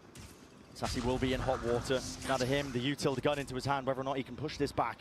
Dodging, sidestepping, most of the util gives up access to the site, but as long as he hold on to elbow control, and he can't even do that. Chichu comes around the corner like an absolute Ferrari. Celsius will punch it right back. Kang flatlined and dropped. 3 versus 3 is where we stand. The pressure now onto SEN for this retake, all grouped up. Cam broken. Nobody noted. Smoke in their faces, spamming, spraying away, trying to pave the way to success for Sentinels. They need RNG on their side. Only the one, and they're just getting collected, corralled into the corner. Nice round. 7-1 devastation for Sentinels. EDG were forced to actually mid-round in this round. They were forced to make the correct decision and pivot. They weren't just given a free B plant. And this showcases that they're capable of still winning, even if Sen make the right adjustments. Even if Sen shore up that B defense and don't just play retake the whole time. Nobody's calling. And it's Frank in these 11 and 4, taking them through and sailing them to clear waters. Sen have got another chance here, another rifle round before their economy is smashed against the rocks again. But it almost seems too far gone at this point. It would have to be an outrageous comeback, almost all 4 rounds really. It's evident, I think, from the second timeout being used by Sen. Yeah, and that's very similar to what they did on Lotus. They burnt through both of their timeouts in the first half very early on, and they weren't able to close things out towards the end, even after they rallied a little. To speak on EDG, this is a team that feeling downtrodden, I think, off the back of the international events of this year. They saw other teams in their own region even overtaking them, going to greater heights than them at these tournaments. But this is validation and vindication almost as well for this squad, as we've already been mentioning. EDG have only ever known these 5-6 finishes as the peak of international play. A win here just sails them forwards deeper in through that upper bracket. But it grants them one of the highest finishes at minimum that they've ever had at a global international tournament. And the more they win like this, the more you believe that they could go further. How far can they go? Sky might be the limit for this squad. For now, all the question leveled at Sentinels of whether or not they can stop this EDG squad, who are just empowered, fired up, resilience on full display from steamrolling over them. The change-up here in the defensive setup is not large, but they've tucked TenZ and John Cutie into market, anticipating a B split. And it does look like that's what EDG are cooking up. I'm spotting it. Fault line slowing them down. Here's a refight called Sentinels. They want to get straight into the fight. Clash called for, and 1 out. Kankang might have something to say about it. Brings it to the 2 versus 3. Spike still dropped down to the bottom section. The squeeze of Sen, they have full control over towards mid. Will take heroics, and with the damage done, weakened up, Kankang cannot stand against most of it. Nobody. Trying to play bait and switch as well, taking that fight. Backstep in, hoping he can isolate at least one of them, but the crossfire setup should be intact. Foolproof from Sentinels at this point as well. Baits that peak. See if he can spot these players out. Finally, Zekken will take the fight anyway. And so Sen finds some success coming out of that tag timeout. The adjustment didn't look enormous, so EDG went into it thinking same old, same old. But a great call there from Zekken and Zelsis. Instead of holding it top mid passively, they throw some utility in and crunch mid, finding tons of EDG players that turned into corpses. We're back. We are back. Let's get 5, gang. Let's get 5. If they were able to get 5, they certainly would be back. Morale though, high spirits from the Sentinels players. Handshake with a util. Either side really taking too much space. And the same defensive setup again. John, TenZ in market. Nobody ever reclear, Zekken. That is difficult to do. The box is super spammable. Hard to get out in that kind of area, but Zekken barely takes a tickle. Util being used, including the flash as well. It's a pretty big indicator to EDG.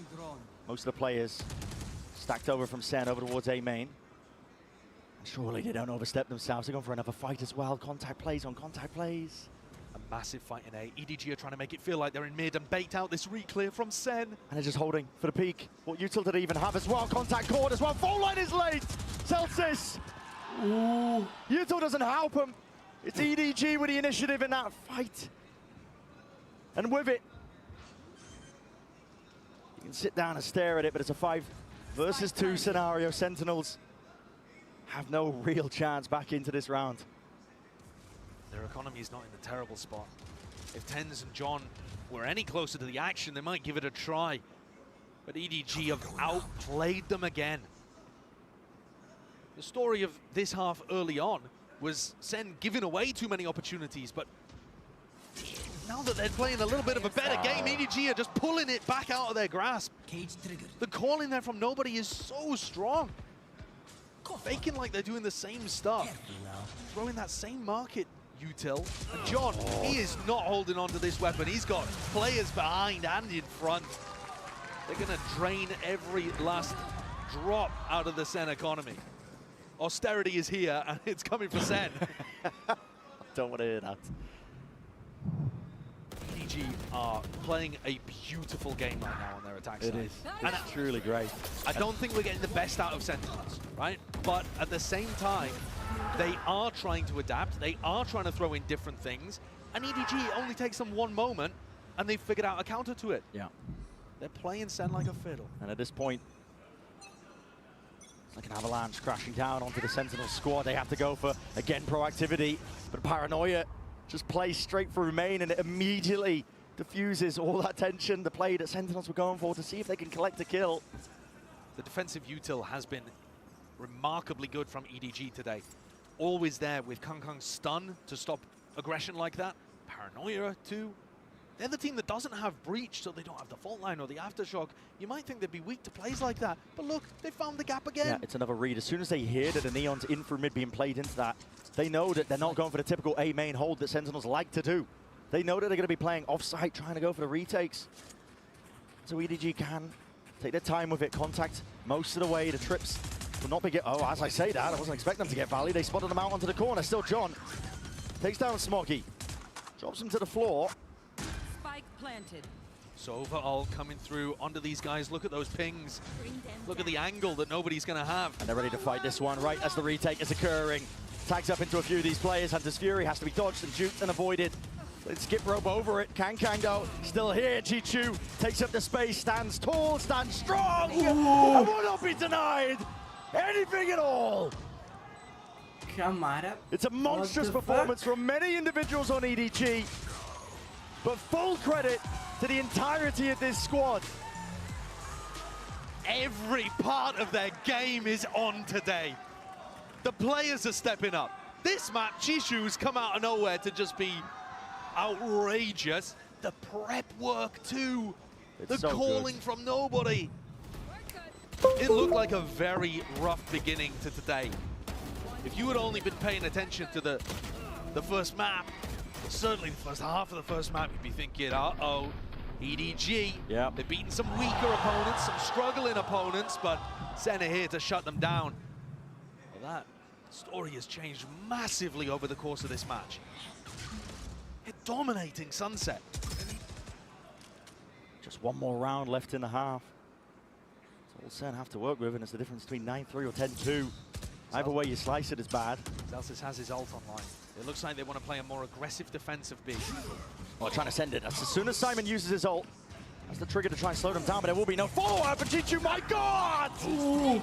This guy, he won't be denied. Playing in through Kangkang.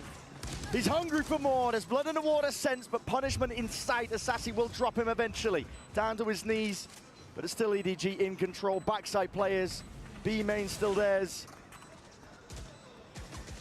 We've seen SEN perform miracles, but this just a little too unlikely. When EDG are setting up pop players like this, contesting, squeezing SEN for absolutely every inch of space, there is no chance in hell for them here. The map is in their hands, the palms of these EDG players, they can feel it.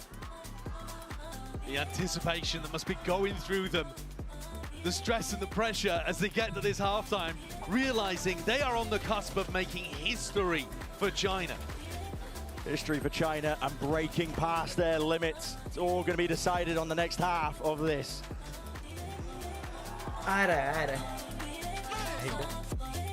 EDG का comeback हो गया EDG का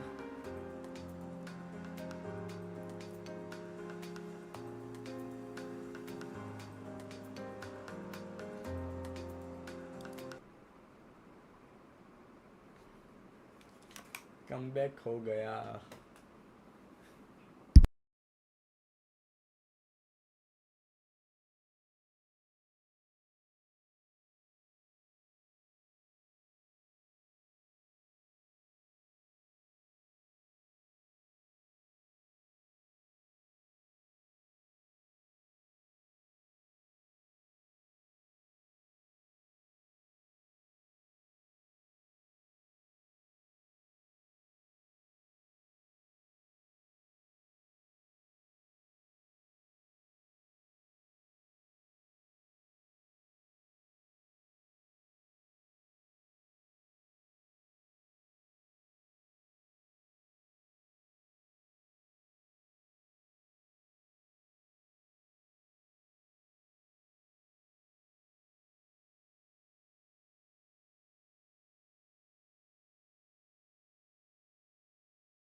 guys जो भी नहीं है जल्दी से लाइक शेयर एंड सब्सक्राइब कर दो रूटा पे भी फॉलो कर दो लाइक कर दो शेयर कर दो यार They have to barrel their own way past it, but with subpar weaponry and one left alive. Second, Miracle to ask for. Picks up the weapon, but no long again for the world in the round. A 12th is gained and granted. EDG are on the precipice. When they woke up today, these EDG players would have dared to dream that they'd be in a spot here, winning this match, heading themselves to a minimum top 3 at Champions. I don't think any of them would have even imagined a stomp like this to finish. Up 12-2. They can take an eco here. They have no reason to buy up in this round. Wait for a better opportunity, try to do a bit of chip damage to Sen's economy. Yeah. You could even bank up a bunch of ults and just try to finish things out in one No stress. glorious moment. No stress at all. Outlaw in the hands of Kang Kang. Slowed all the way down, and Zeken's desperate for the kill. Does hunt it down, but EDG are going to be hot on the heels of all these players. The 4-player flank. Ready and waiting to pounce on any of these players. Zeltz with just the one before he's dropped, but info given up over to them. Tens now with that task. Challenge ahead of him. Players ready to fall here. G2 responds, returns with a fire. Just puts that scare one final moment there into Sentinels. How much determination still exists within these Sen players. They look focused, they look locked in. Surely it's not manageable. 9 rounds, 9 opportunities for EDG to get a big moment from Chishu. Nobody. A Kangkang round coming out of nowhere. Yeah. Ults online. Smokey's one away already from the Hunter's Fury. Only in round 16. There's a reason why we call comebacks in this particular spot an impossibility. Listen, I'm no stranger to that word. We use it often. EDG with rifles in hand, well trained now onto all these spots. The Prowler, it's an opportunity, but immediately defensive util. We were pointing it out, the paranoia is perfect to push back. There's pressure applied onto these EG anchoring players and still trying to take the fight up through the gut. Different directions here, still beaming them down. Simon dropped to his knees, maybe handed them over that weaponry in all 10s. Collecting the kills off through the flank, overdrive. Finds his mark. The tracking is immense. So Sentinels will be able to stay alive a little bit longer. And the pathing is great. Sen's attack side is fantastic on Sunset. There's no denying that. No pretending that Sentinels are weak here, but they did not get to play their favored side. And they stacked up only 2 rounds on defense. That's why the comeback looks impossible. Not because Sen are bad. You can see the way that they deathball together, trade out second perfectly, and have that little fake. Nice. Into the Boba pressure, into the mid push. They've got good ideas here, but it only takes one. And how many times have we seen a comeback dealt with, taken away just from the hands of weaker weaponry? It's all so the pressures easy on Sen, man, and it is. Yeah, there's no room to breathe. There's no buffer in place for Sen. You just let off the gas pedal for a moment, thinking you've got the eco advantage, not wanting to show a specific strat, save it for a better rifle round, save it all, and suddenly it can come crashing down. But Sen have found their way into the A site fairly early on here. The sound cues are going to be found! My God! Kang, he's doing them dirty now. Can't quite gain a rifle, but picking apart the Sen players. The offense, the attack, the aggression is met. Tens has to answer, and will do just that! What a 3K! Stuffed into a corner. It was all down to nobody. Look prime and ready in a 5v3 for EDG to close out. But it seems unlikely that it will be this round that takes EDG forwards. Tens, what a monster. He's just saved his team. Yeah. definition, man, of matters into your own hands. They will need so many of those moments, and in more difficult spots than that. It's when EDG don't have the money to put together a buy, but you can feel it how free-flowing EDG are. Eviscerating most of the players that they were trying to exit onto the site here. One round at a time is what SEN are going to be repeating to themselves. And they did force out that Hunter's Fury from nobody, so they're making things marginally easier. And this one is massive.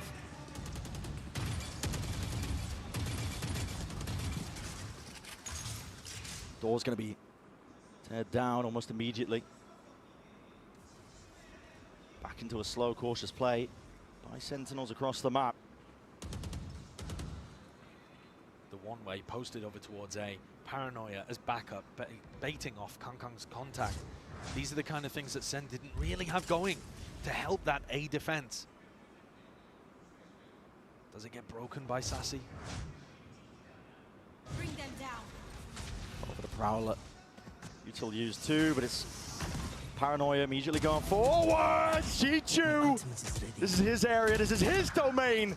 But he is cleaned up nevertheless. Chopped up into pieces and spitting them all the way out. Nobody seeking to plug those gaps. Go down as a result of it. 4 players still left to stand here by SEN, but chances for EDG still. Flash is good, crossing back in through main.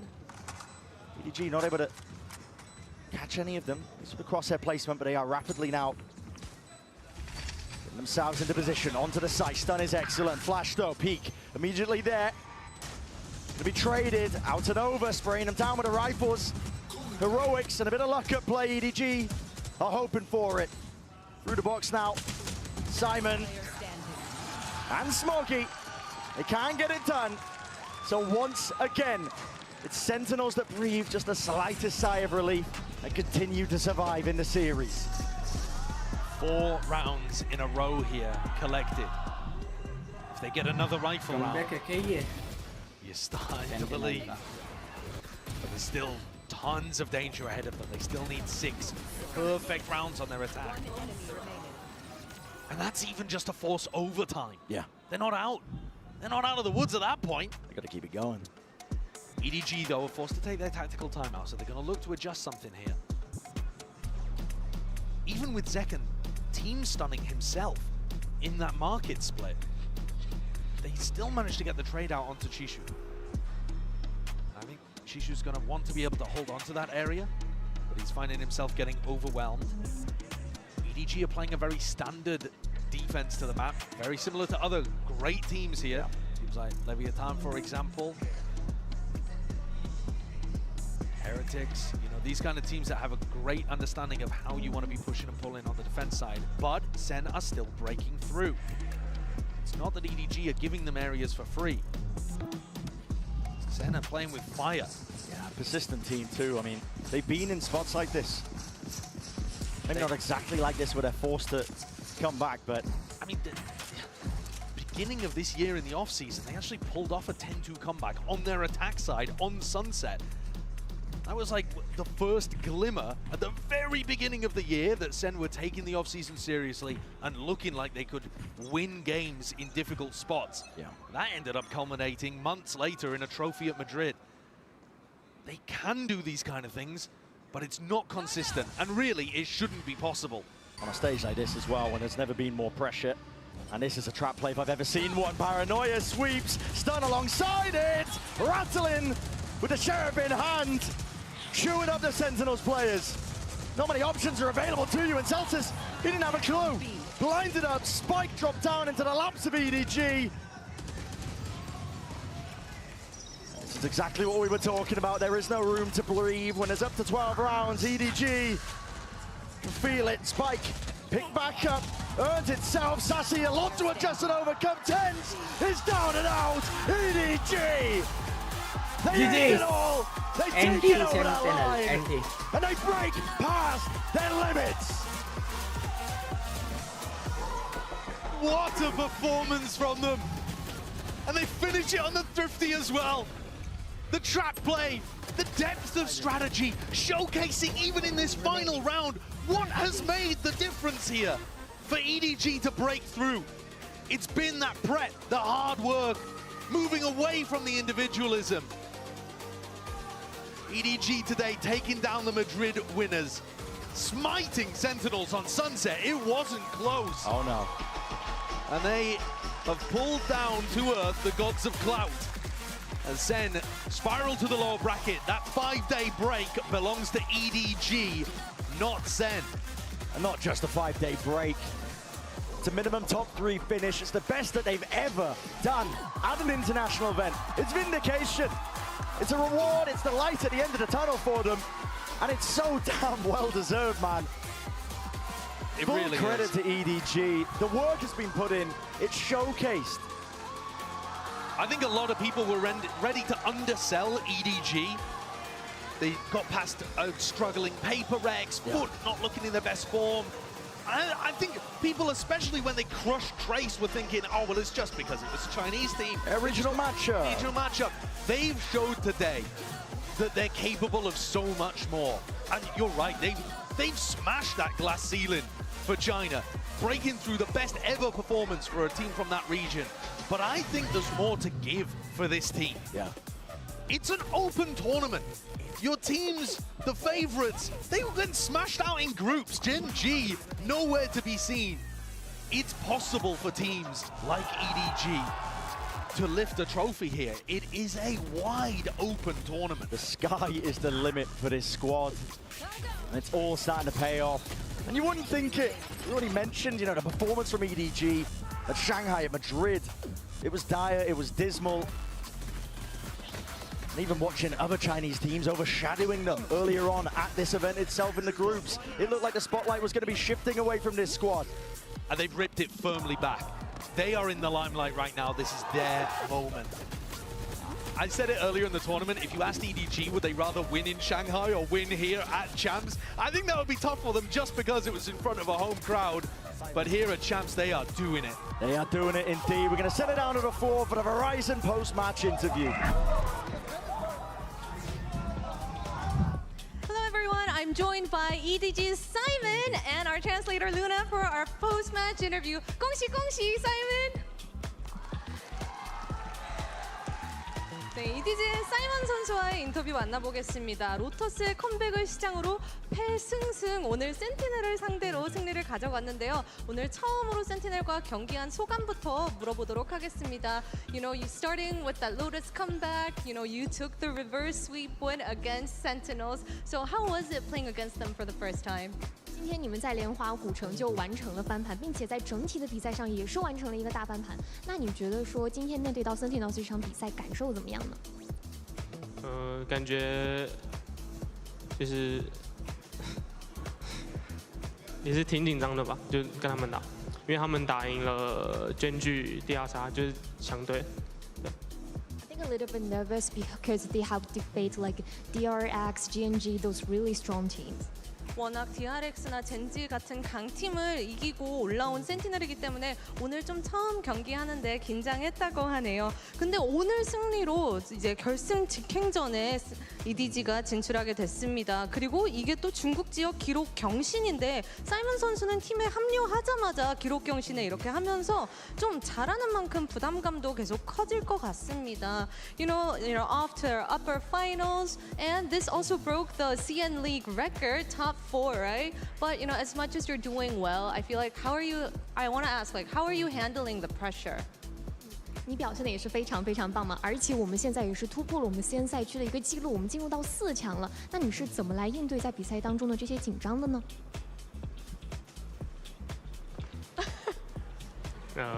Let's think. 就专注在游戏里，对。 That's all. Focus on winning the games. Oh, that's it. Just focus. Focus. And keep winning. Focus the game content.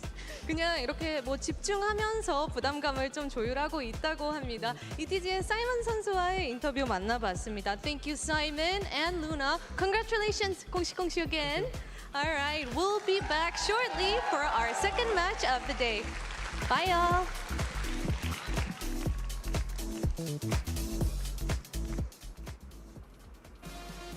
Prolific teams from China and the Americas clash on this stage for the very first time, and the winner locks up top 3 in one of the most exciting and pivotal Valorant tournaments of all time.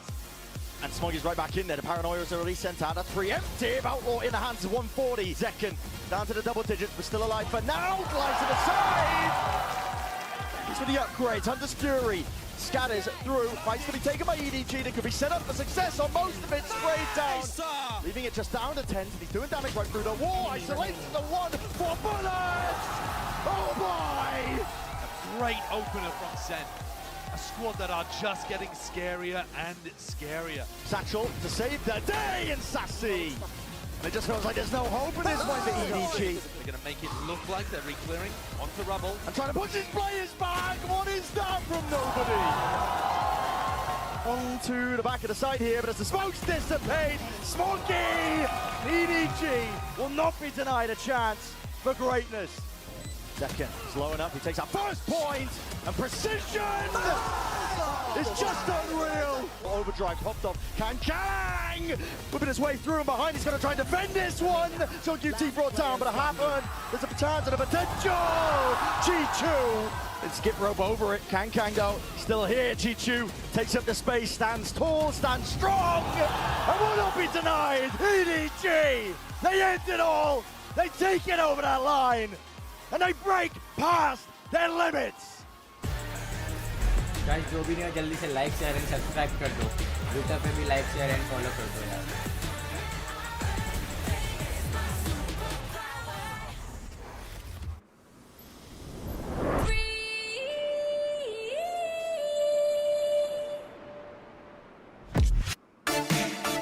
Thanks for tuning guys.